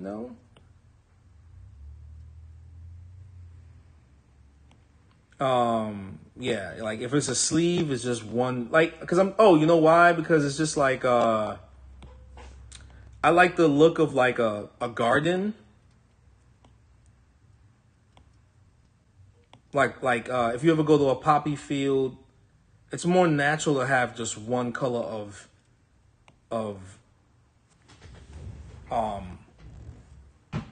like I go to a garden, it's just all red flowers, maybe red and pinks. If you plant them, there's I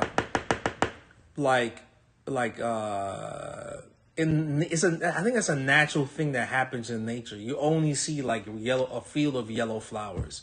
It's never really mixed. I think the human element likes to put all these different colors together to give you like this rich presentation, but like within nature, it's always like one color of, one color of a specific flower.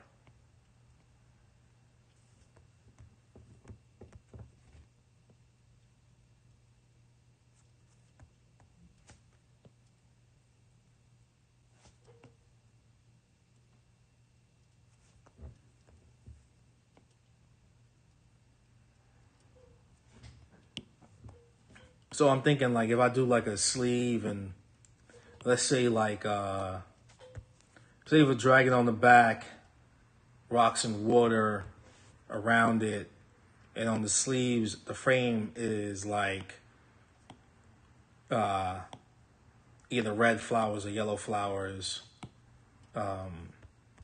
Colors that work, colors that don't really get chewed up by the sun. Red kind of works. Orange gets chewed up. Yellow stands the test of time sometimes, depending, like star bright yellow, banging.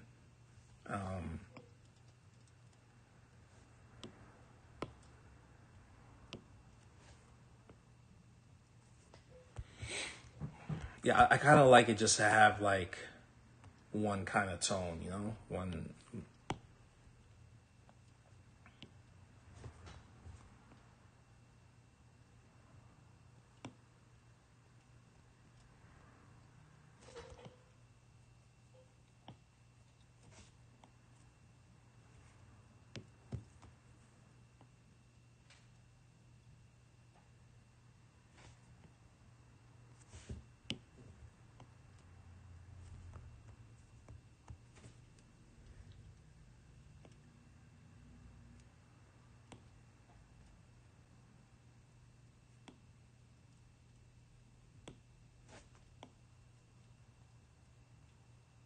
It's like maple leaves, right? When it's just one tone of maple leaves. It's not green and reds and purplish red or orange. It's just kind of like Kind of just looks good with just red. Like there's that Phillips suit that I think was at a convention a couple of months ago, or like last month or this month.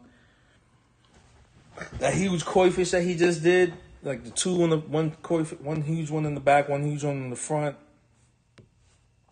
I think he just did like red maple leaves. That's it. Nothing. No other color.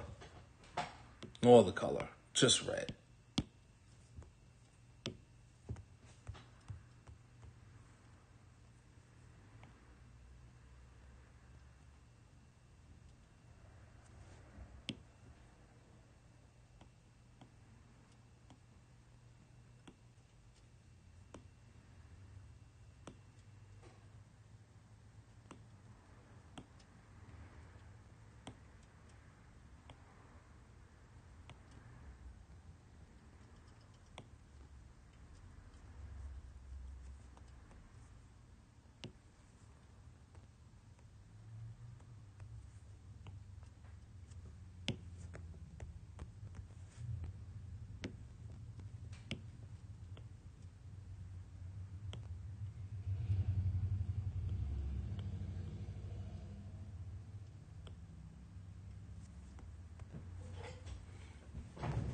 Do you pair specific flowers with specific Japanese characters, or just not, or do some not go together? Like you mean that's that's the thing, man. Like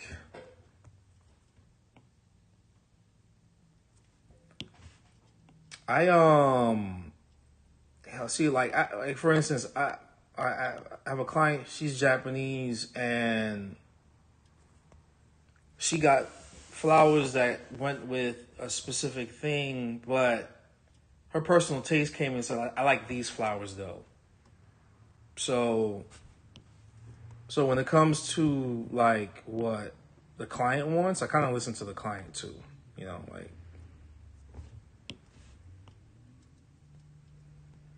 because it was like something very significant to her. Like it was very special. So those things happen. Those things happen. I could easily say, hey, it looks better this way because this goes with this, but like I really try to focus on just what looks good. I mean, I know that some people are like, oh, that's not really a good thing to say, but like,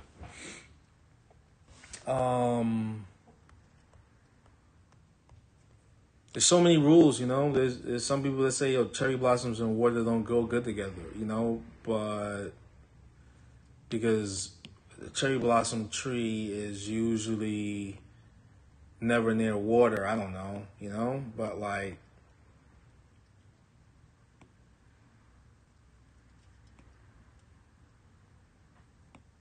like I've seen it done before. I don't know, like it's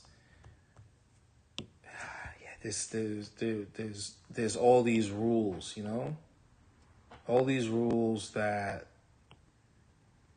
have significant meanings towards certain people, but like there's other people that say like, well, I love cherry blossoms, and in the back of my house I had like a cherry blossom tree, and it was, there's a cherry blossom tree. I had two of them, and we had a pond, and so it's like we had koi fish, and it was like, all right, cool. They're getting this because they had this in their house. So it's just like that's where I kind of go with it too.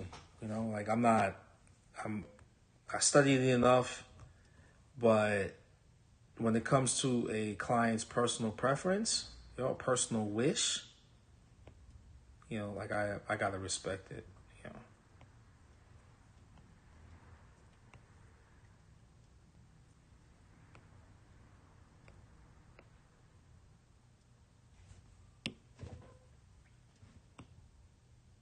There's so much that goes into this shit online, It's a lot. It's a lot.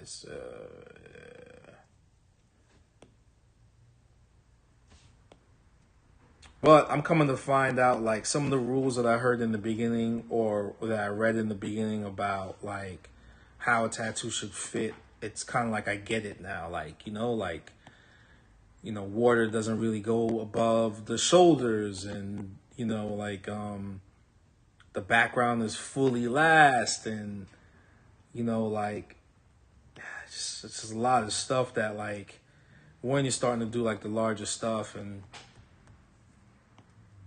aesthetically I understand it now. Like, I really understand, even though like and the reason why I can say it's not like I didn't understand it before, because before I wasn't doing larger stuff like this. I wasn't doing I wasn't connecting the back to the sleeve. All I was doing was sleeves at one point, and then when you start doing like sleeves to back to legs, and then when you come to an area where like, oh damn, I shouldn't have done the background here because it's so hard to connect it to the back. Maybe I should have just left the arm part open, and then like the background open on the back, and then like once everything is done on the arm and the back, then you can connect the background fully, and then everything is just moving right. Who influenced you on the most Japanese work when you lived in NYC? Garver, Vigino,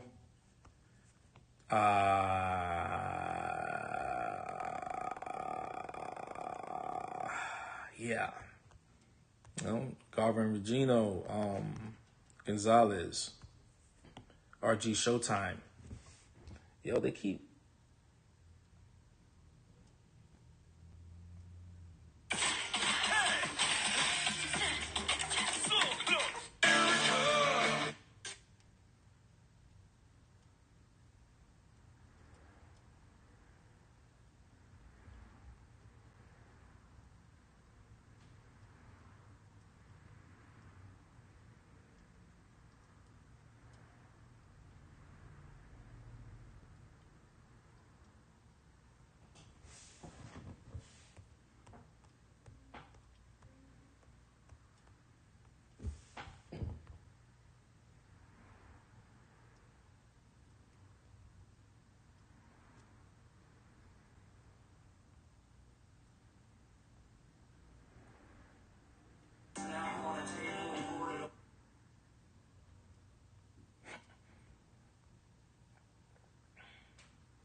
Doing that long.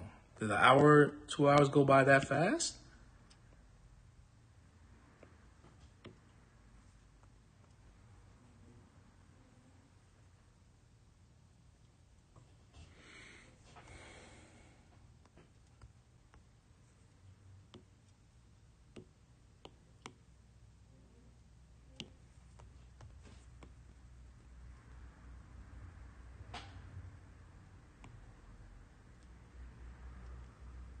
Somebody flagging me again? What'd I do? What did I do to you?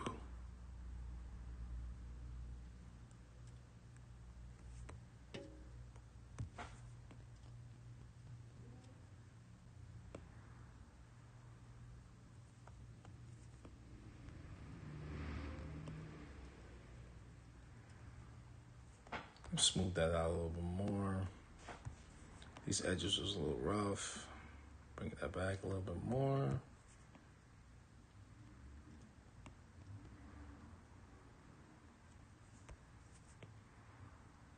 Yeah, so that question you asked me before, Omar, so it was Garver. I saw a lot of Garver tattoos.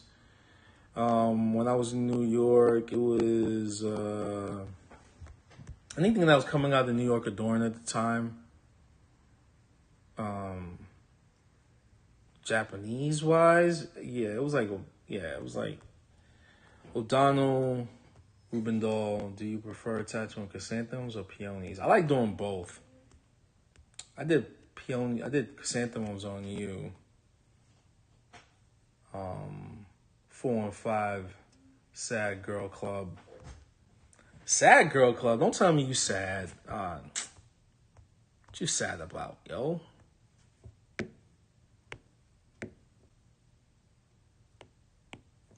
What you sad about?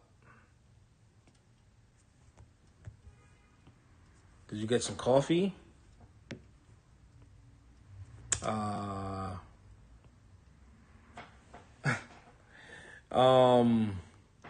What was I saying? Yeah, it was like a lot of that was a lot of the stuff that I saw in New York, you know. Some Ledger, a lot of Mike Ledger stuff. I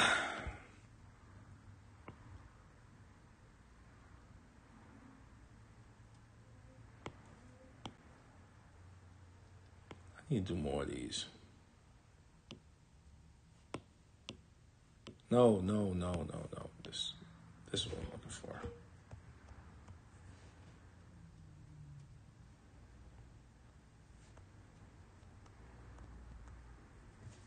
Peonies work with water elements or just air. Peonies are kings of the flowers, supposedly. I like them.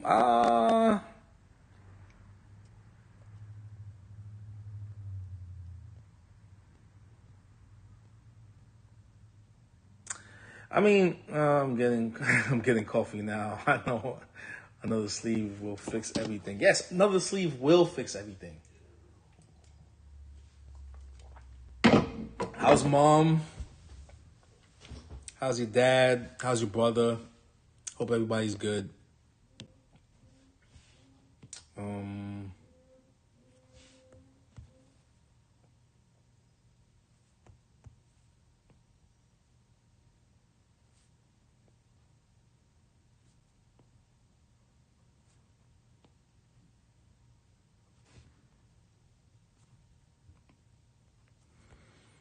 You know what I love the best about this shit? The cutback. Oh, man.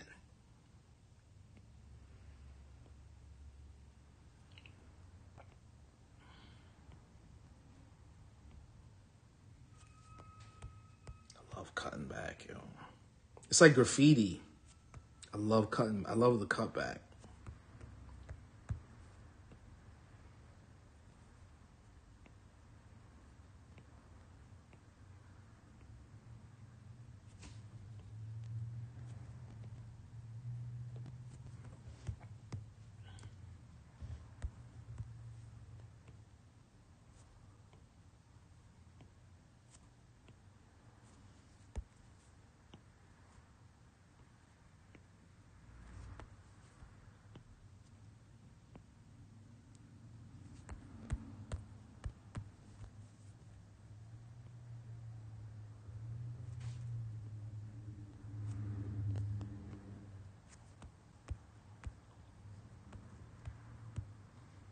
How do you end up in Invisible? Tell us that story. Oh, okay. You want that story?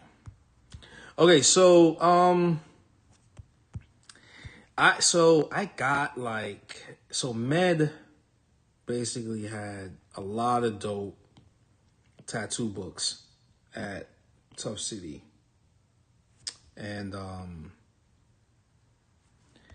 I just basically, would read through all those magazines, and there were like certain magazine stores in New York that had like,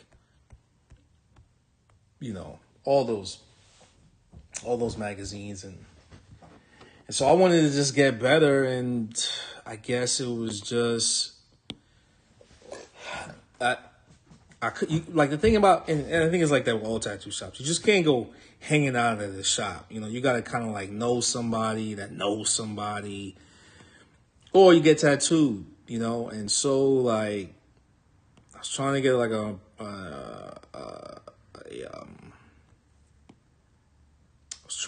like an appointment with Chris O'Donnell. He did like this Kapala skull that like I was like, oh, that shit is dope. I can't get tattooed by Philip right now. I just might as well go get tattooed by O'Donnell. He was like one of the well-known tattooers in New York at the time. And I couldn't get an appointment with him, so I got an appointment with Yoni Z. Hey, yo, joining in all the way from Slovenia. My band just played a show, and there's 10 of us all talking and watching your stream. Really? Oh, shit. I'm on my best behavior. Tell everybody I said what's up. Y'all should all come to the shop, man. Let me tattoo y'all. I'll tattoo the whole fucking band. If you ever come back stateside anytime soon, I'll do everybody. My treat. Band tats.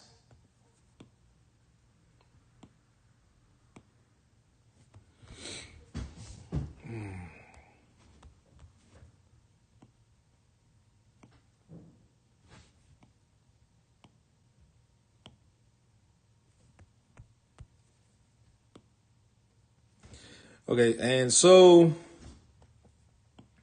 I started getting tattooed by Yoni Z, and I don't know, man. And at that time, Troy was, I think, thinking of leaving Invisible. He had gotten married to his then wife, ex-wife now. I get my papers up. I need more work. Please, man, come through. So getting tattooed by Yoni, and as I'm there getting tattooed by Yoni, Troy's talking to me. Come to find out, yeah, you know, like not that many black dudes coming to the door and getting their whole ribs done, and Yoni told him, I'm a tattooer from the Bronx, and he's like, oh, cool, let me see your work, you know. And the next session I went to get tattooed, I showed him my portfolio, and he liked it, you know, all my stuff was clean and whatnot, and I thought I was doing the best shade. I was doing the best shading of my life, all the black and gray stuff I was doing back then, and he said, here's my number, whatever, and it just went from there. And one day he's like, hey, you should come to my studio. I'm gonna open up a studio and check it out. I'm thinking of opening up my own spot. Don't tell anybody this right now. And it went from there, man. And I took it. I was like, I want to learn. It was my path. My second 2.5 years into tattooing. My third year, I think that's when I was like, I got the bug. I got the bug of doing Japanese tattoos, and I wanted to learn it. You know, I wanted to learn how to do it well. You know, I wanted to learn how to do it well and just be able to at least do a sleeve. You know, I was like, how do you even do a back piece? You know, but I just wanted to just learn how to just do a sleeve, at least do a fucking sleeve. You know, and that was it. This was in 2003, 4, I think. I can't remember. Maybe 2004. And that was it. I never looked back. I never I wasn't gonna ever open up a shop in the Bronx on Med. You know, I respected Med. That was one of the rules that he said, yo, if you ever leave, don't ever open up a shop in the Bronx. And I said, yeah, no problem. I think that, that's very old. That's one of those old school rules that a lot of tattooers owners had, yo, don't open up a shop next to me and shit. And I respected Med, not even as a tattooer, but it was just more graffiti shit, you know? It was the graffiti world was what gave me my chops, what gave me my life, you know,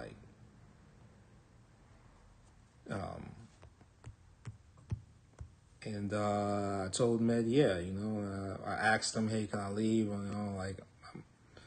I was, one of the shop manager. Tough City wasn't run like most shops. It was a different, it was a different kind of thing. And I think that was one of the things that I saw when I went to Adorn, that I didn't see at Tough City, and I was like, I like this type of shit, you know, like I like this kind of like environment. And then the way Troy did it, I was like, oh shit, this is weird. This is so different, you know? And that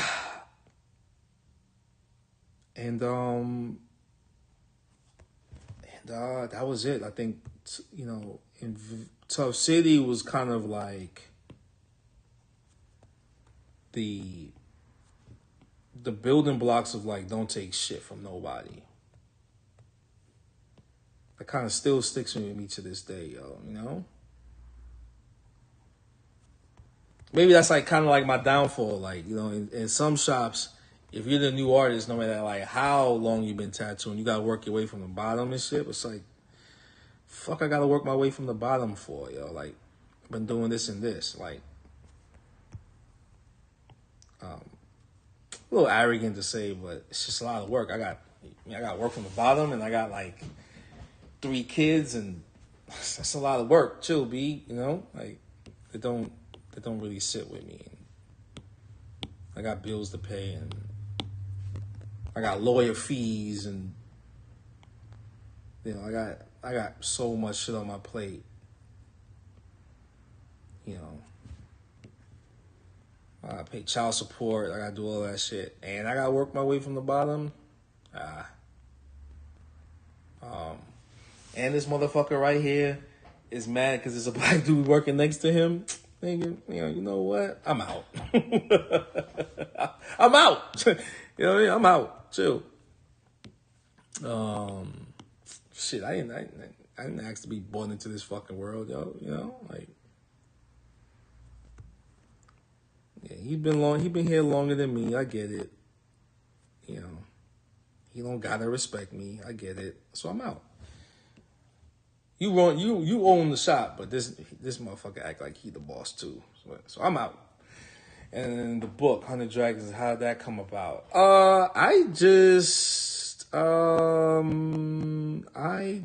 It was an exercise. It was an exercise about work, you know, representing, like, showcasing the work that I've done over. It was a good way of. How do I say this? It was a good way of doing a subject matter that I wanted to do a lot. You know, I was bitten by the Philip Liu, Mick, Horiyoshi, Mike Roper, you know, all the guys that do dragons. I was bitten by that dragon bug, you know, like, and my thing was, if I do 100 of them, I throw that book out there. It'll help pay the bills, of course, right? It'll help pay the bills, right? And maybe people will see it and want to get tattooed by me, and then I will get more clients, and I'll get to do that. I'll get to do maybe more backs, because I was at Analog at the time, and Adrian already put out Suits Made to Fit, and he put out Action Reaction, and he put out all these books, and I was like, fuck it, I'll put a book out. You know, I'm in my mind, I'm like, I'm good. You know, my delusional mind, I'm good. I'm there. You know, and I just did it, man. I just did it. I did it. I didn't care about who was gonna. I mean, I didn't care about what anybody was gonna say. You know, like I didn't care what anybody was gonna say. If you bought it, you bought it. Thank you for buying it. But it was an exercise in, you know, each one of those dragons I drew like 6 times. I drew them 6 times. Maybe 7. So 7 dragons. 7 times per dragon, that's 100 dragons. Yeah, do the math, you know. I drew them, you know. And then by the time, like, I was done with the book, from the first dragon, you could look at the first dragon compared to, like, the last dragon in the book. and then the dragon that was gonna be on the cover, that's the dragon that's on the cover is a totally different. There's like a slight progression. There's a slight progression, you know. It was just an exercise in just mental, just endurance, mental endurance. Like do it, put it out. You know, let people talk shit about it, you know, which that did happen, you know, like some people were like, yo, what made you want to do the book and blah, blah, blah, and why'd you do it and, you know, whatever, you know, and I was like, I just did it because I just want to do it. And then I put it out to sale for like $1.80. I don't know. I just wanted to push myself, you know, I just wanted to push myself and just say I could do this thing, and I did it, and that was it. And then it opened myself up to even do more, like understand like why a dragon moves a certain way, you know, and then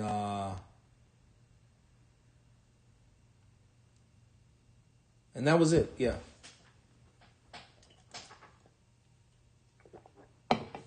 Tattooing up to that point gave me so much, you know. It gave me like 2 kids at the time, and gave me a wife at the time, and gave me a skill that, you know, and I was inspired by like what Philip did, you know.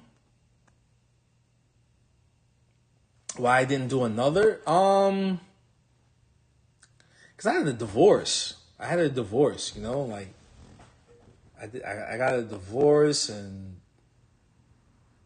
like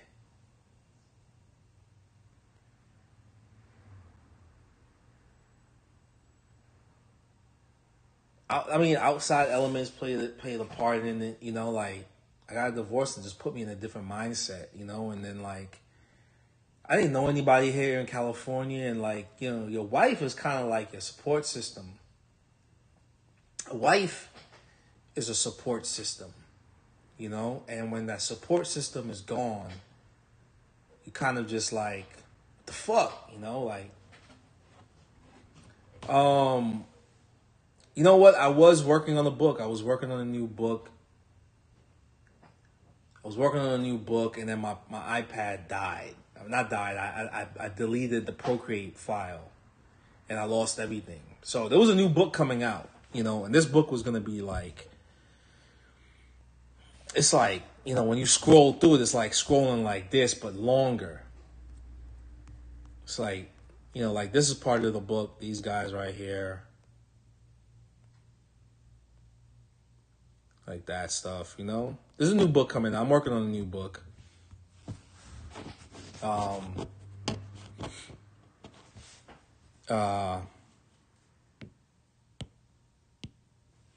Yeah, so like a lot of those books that I was working on, a lot of those stuff that after I did that book, then there was going to be like a tiger book, and then there was going to be like you know, Kieran, Phoenix, Snake, you name it. It was a wolf book, and you know, all the animals that are in the Chinese zodiac I was gonna do, but instead of a dog, it'd be a wolf, you know?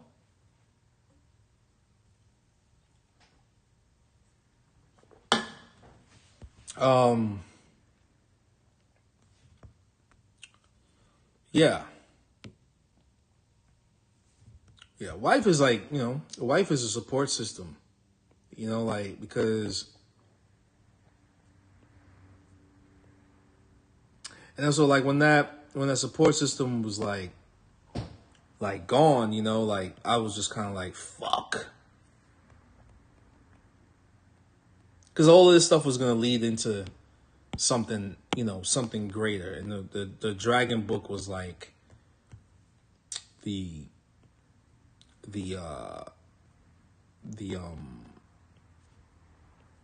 launching pad for everything else.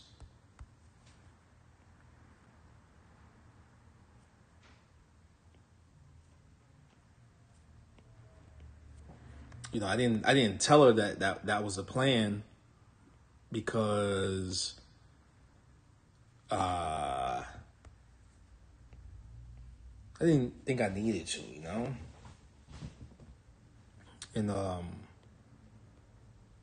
And and even back then I had a plan of moving back to Africa. I was like, yo, you know what? I'm out, you know. And so it's all like all the political shit happening right now. I think it's just time to like be out, you know, like I'm working, saving, trying to save up and just be out, you know, like.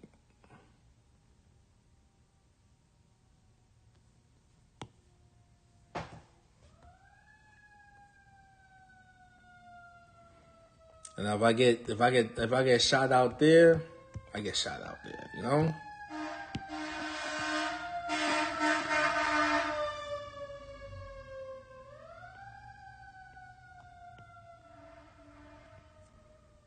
Love to die of old age, just chilling.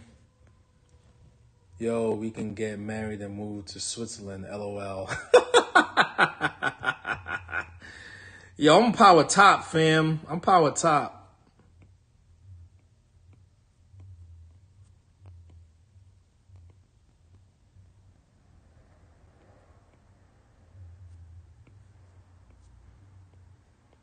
Switzerland is real nice.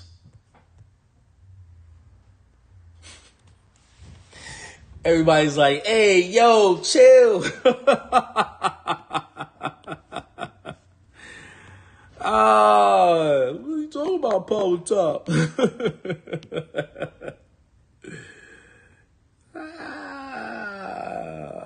Hard pass, bro. I want to go to Switzerland so bad. Yeah, can't wait, man. Can't wait.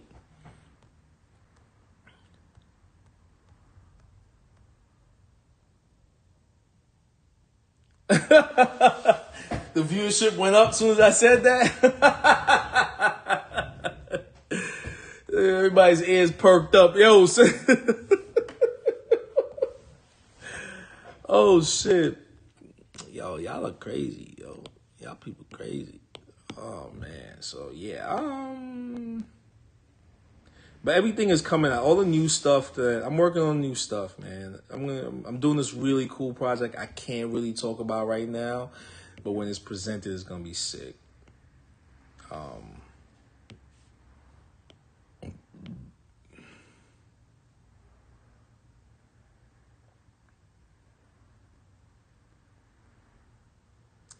This has been way too long, brother. Glad to keep doing it. Thank you, man. Thank you, 718.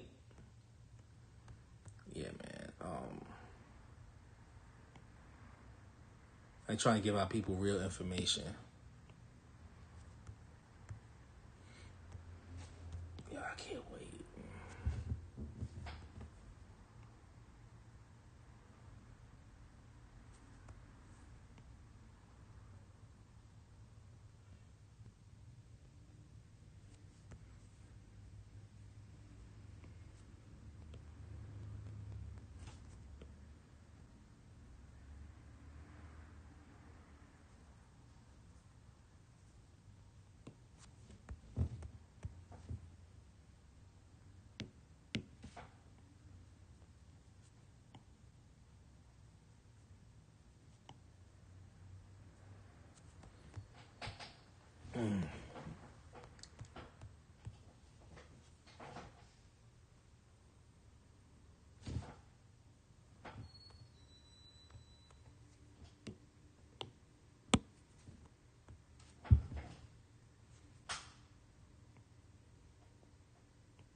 Any questions, folks? Any questions? The viewership dropped down. He was like, "Oh, this ain't no bussy talk." Y'all thought I was gonna start talking about bussy in here? Chill.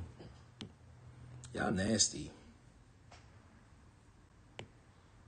I see where people's minds is at, man.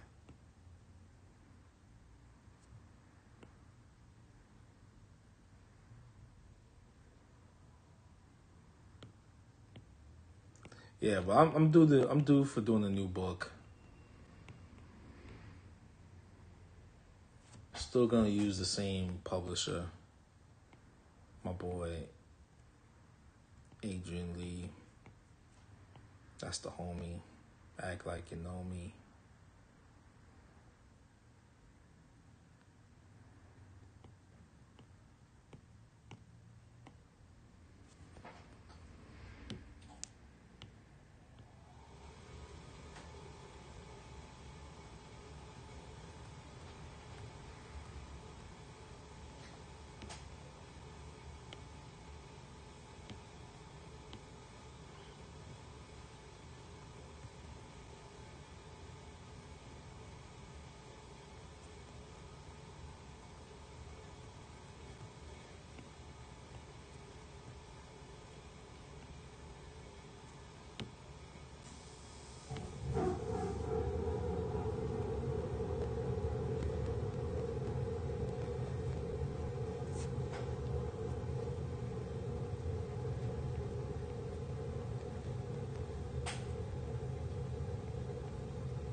Oh, I'm doing a flash sheet too. That's gonna be fun.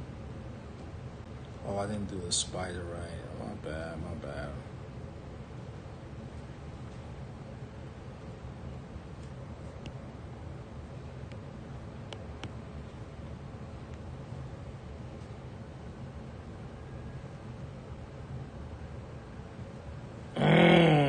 Let's see if this person comes on.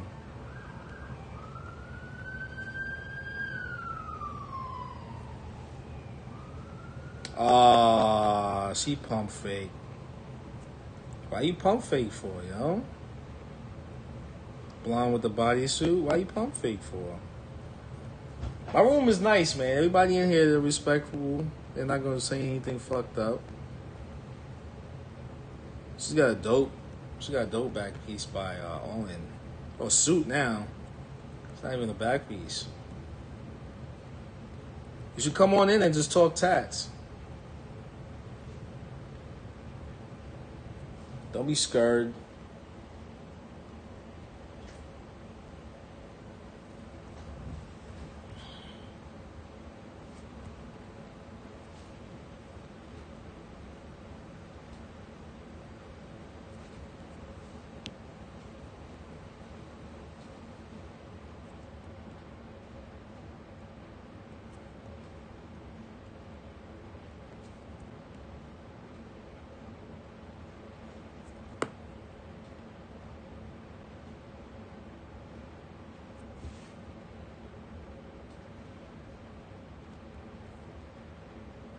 I don't know. She got scared. Blondie.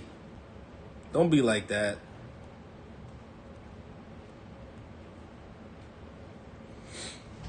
Don't be like that.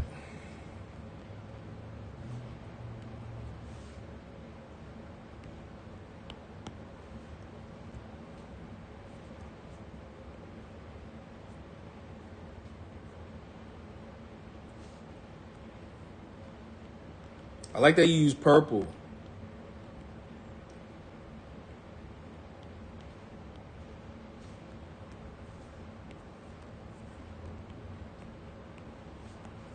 I'm gonna do this now, you know?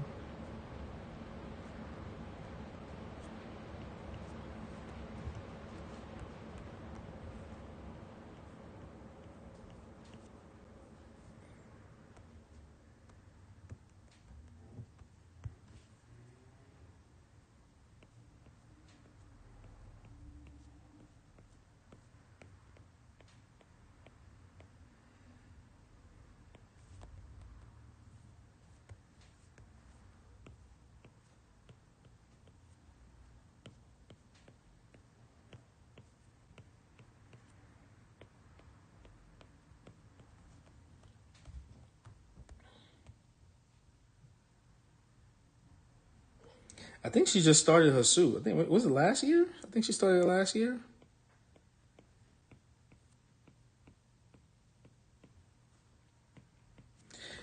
Hey, Blondie, if you're still watching, I think you should have a YouTube channel. Fuck Instagram. Haha, thank you. Had my heart set on khaki, but decided to do something different. Khaki would have been dope too. To everyone else, last minute. Khaki would have been sick. Yo, put all your videos on YouTube. Last November, that's right. Put all that stuff on YouTube. Monetize that shit.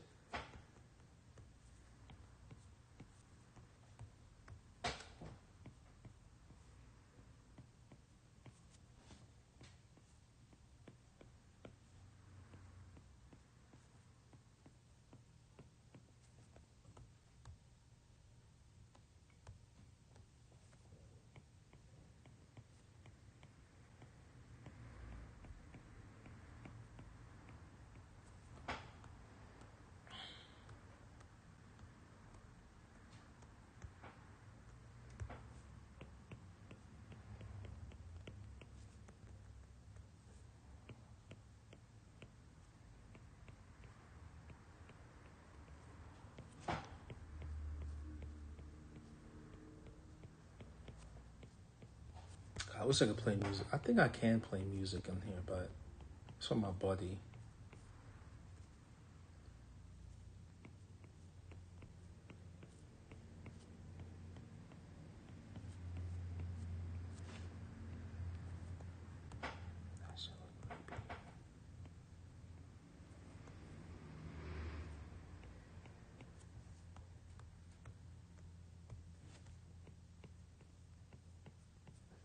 I like that purple though.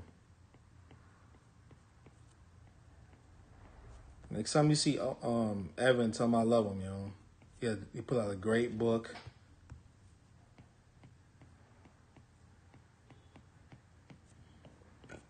Oh, I gotta do a drawing book. I got all these drawings that I did from shit, man, since I moved out here. So I got like 14 years worth of drawings. I would have had more. I would have had like 20 something years of drawings to give out, but I lost all that shit in the fire.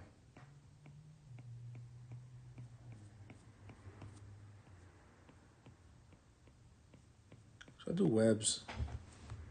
Might be overkill, right? Doing webs would be overkill.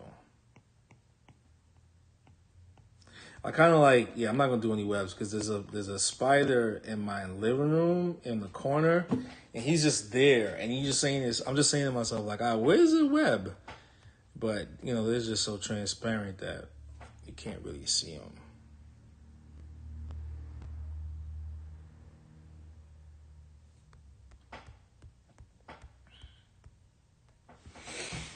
Okay, there we go.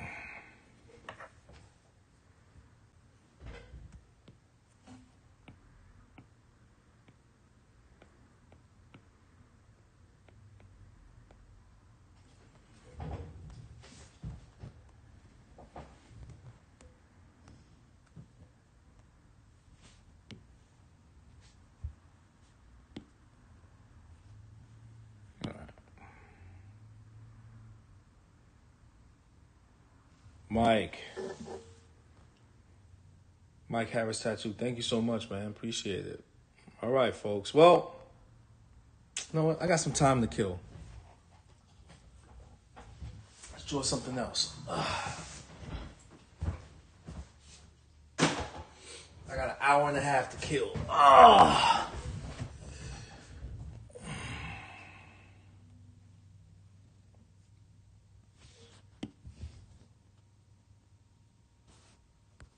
right, well, I was saying before, right?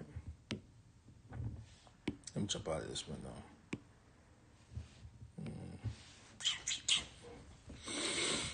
24 by...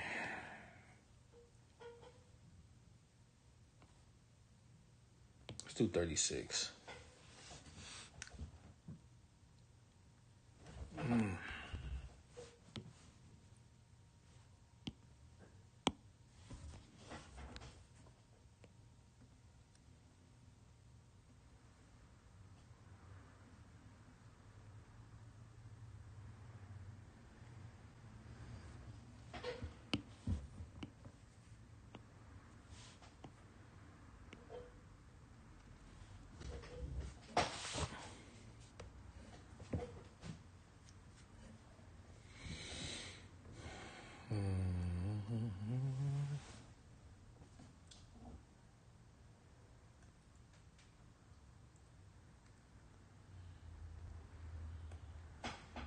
Oh, man.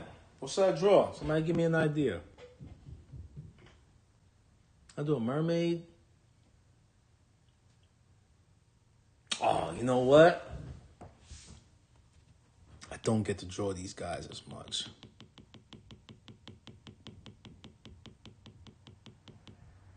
I saw a cool video of Phoenix. I could do that. Do that.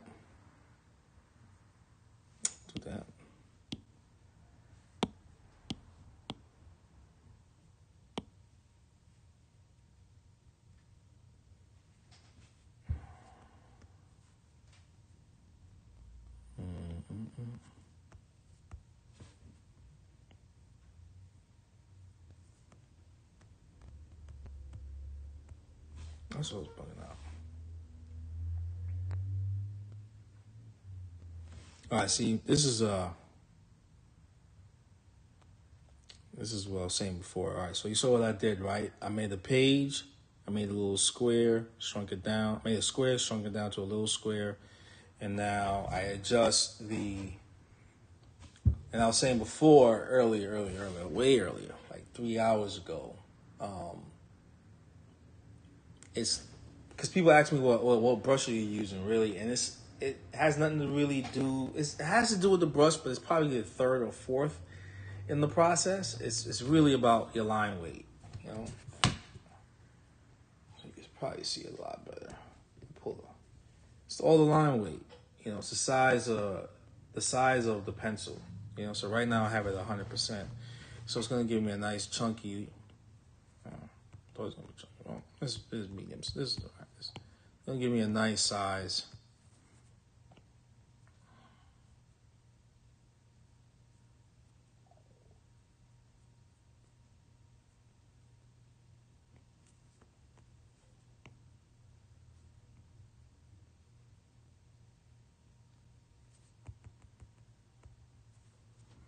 See if I remember how it was moving.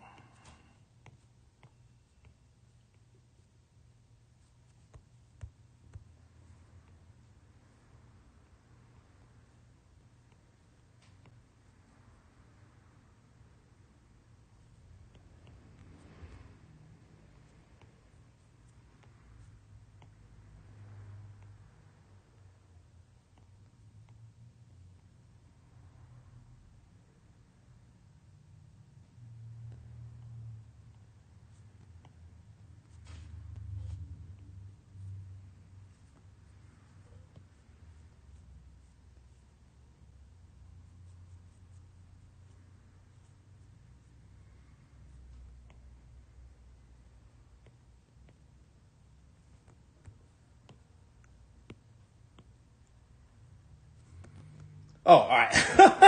Okay, sorry, folks. That went. I didn't really explain what I was doing. I just went off the deep end. I just went off. Right. Sorry about that. So, I had to catch myself. Okay. Phoenixes are very complicated. They're not really complex. They're not really complex at all. Okay. So, what do the birds come out of an egg, right? So you're just gonna draw an egg, right? That's the body, right? And so you can always kind of like, you can always, and then the head basically is a S curve, and then another little egg for the head, right? And then you basically will, all right, 1, 2, 3, right? And you have your tail feathers, right? Come out here, 1, 2, 3, right? And that's it. This is at a certain angle. This is it flying this way, right? But I'm not gonna do it that way. In my head, I have the phoenix kind of, maybe head here, right? And then it popping out from here, right? So 1, 2, 3, right? Okay. And then the wings would be here, right? Start here. Right.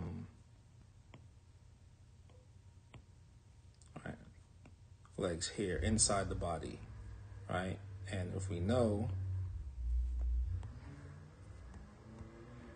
skeletal structure, right?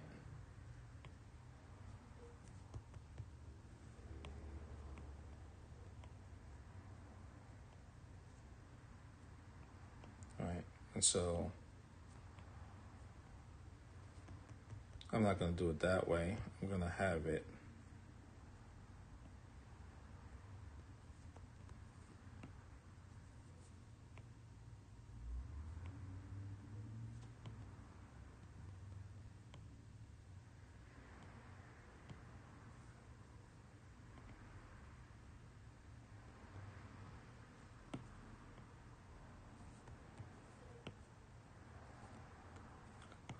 C shape, cut across.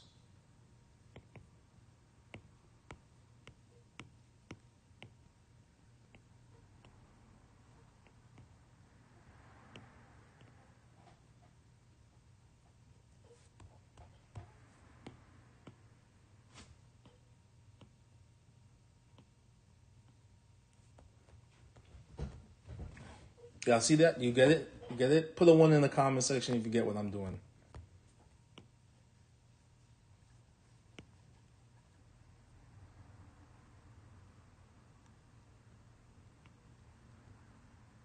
Can you understand that, folks?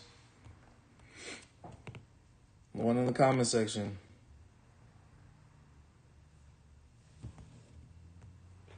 If this is a little too fast for you, just let me know.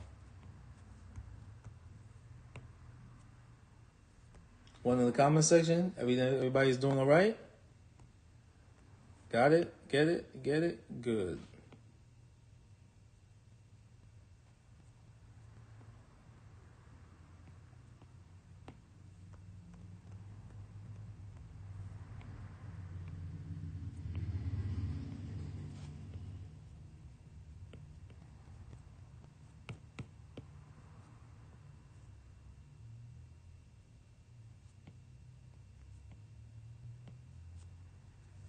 Maybe that. All right, cool. All right, got that. I'm gonna change all of that, but okay.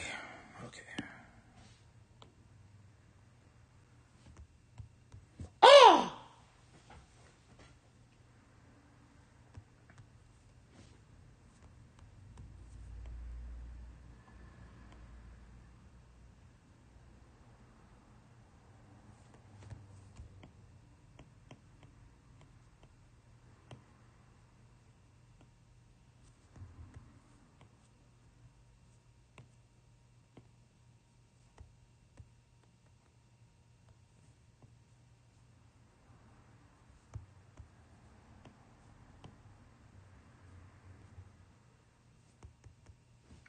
Hold up.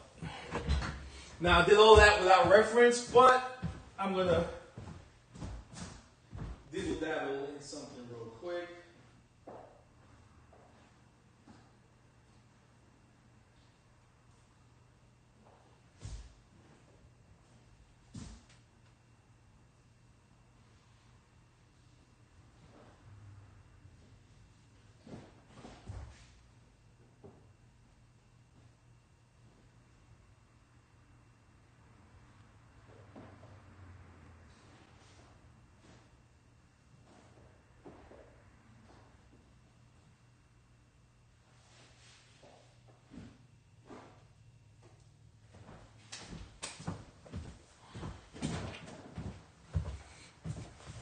That's right. I knew I was right. I knew I was right. All right.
I'm not double lining those legs yet.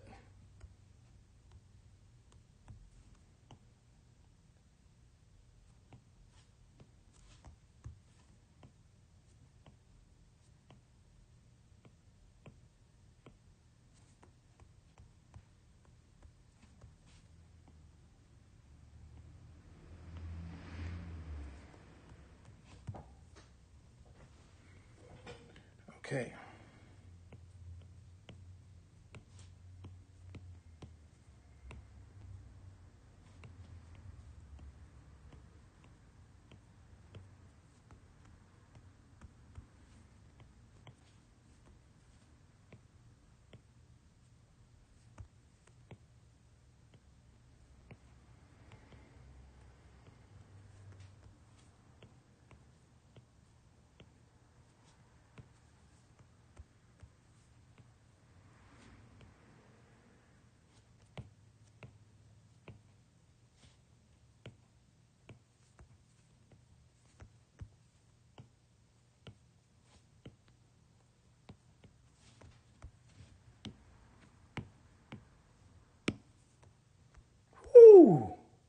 this all right? This is looking good? This is looking all right? Let me know. I'll change it up a little bit.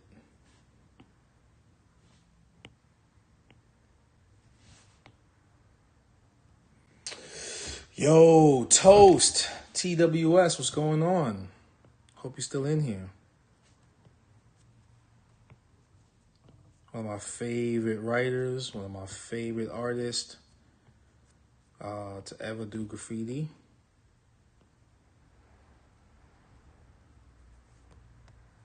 All right.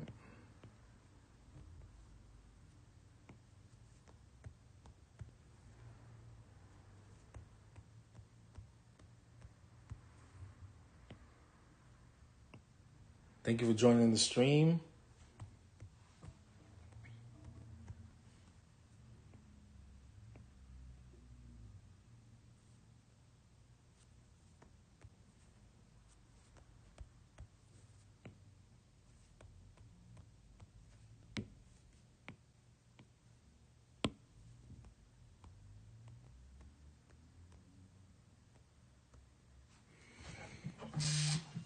Oh, come on. Who's calling me right now?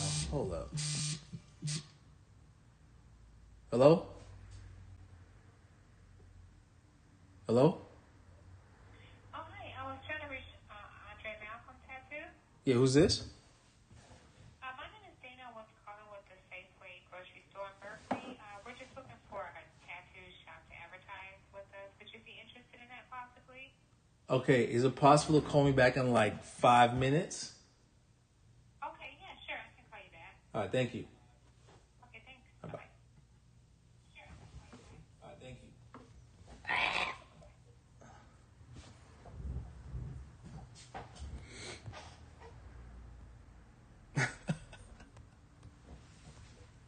All right, folks.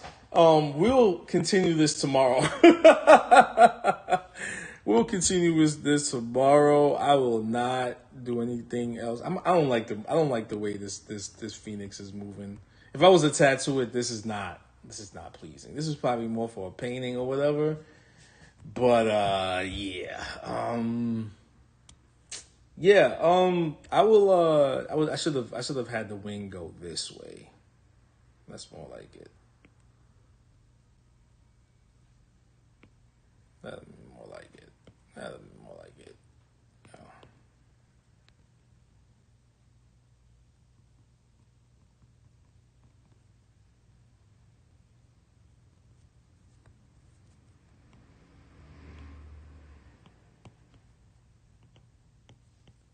All right. I'll see y'all tomorrow, folks. Have a good one. Thank you, everybody that came through the stream. Probably earlier in the morning I'll do this. All right.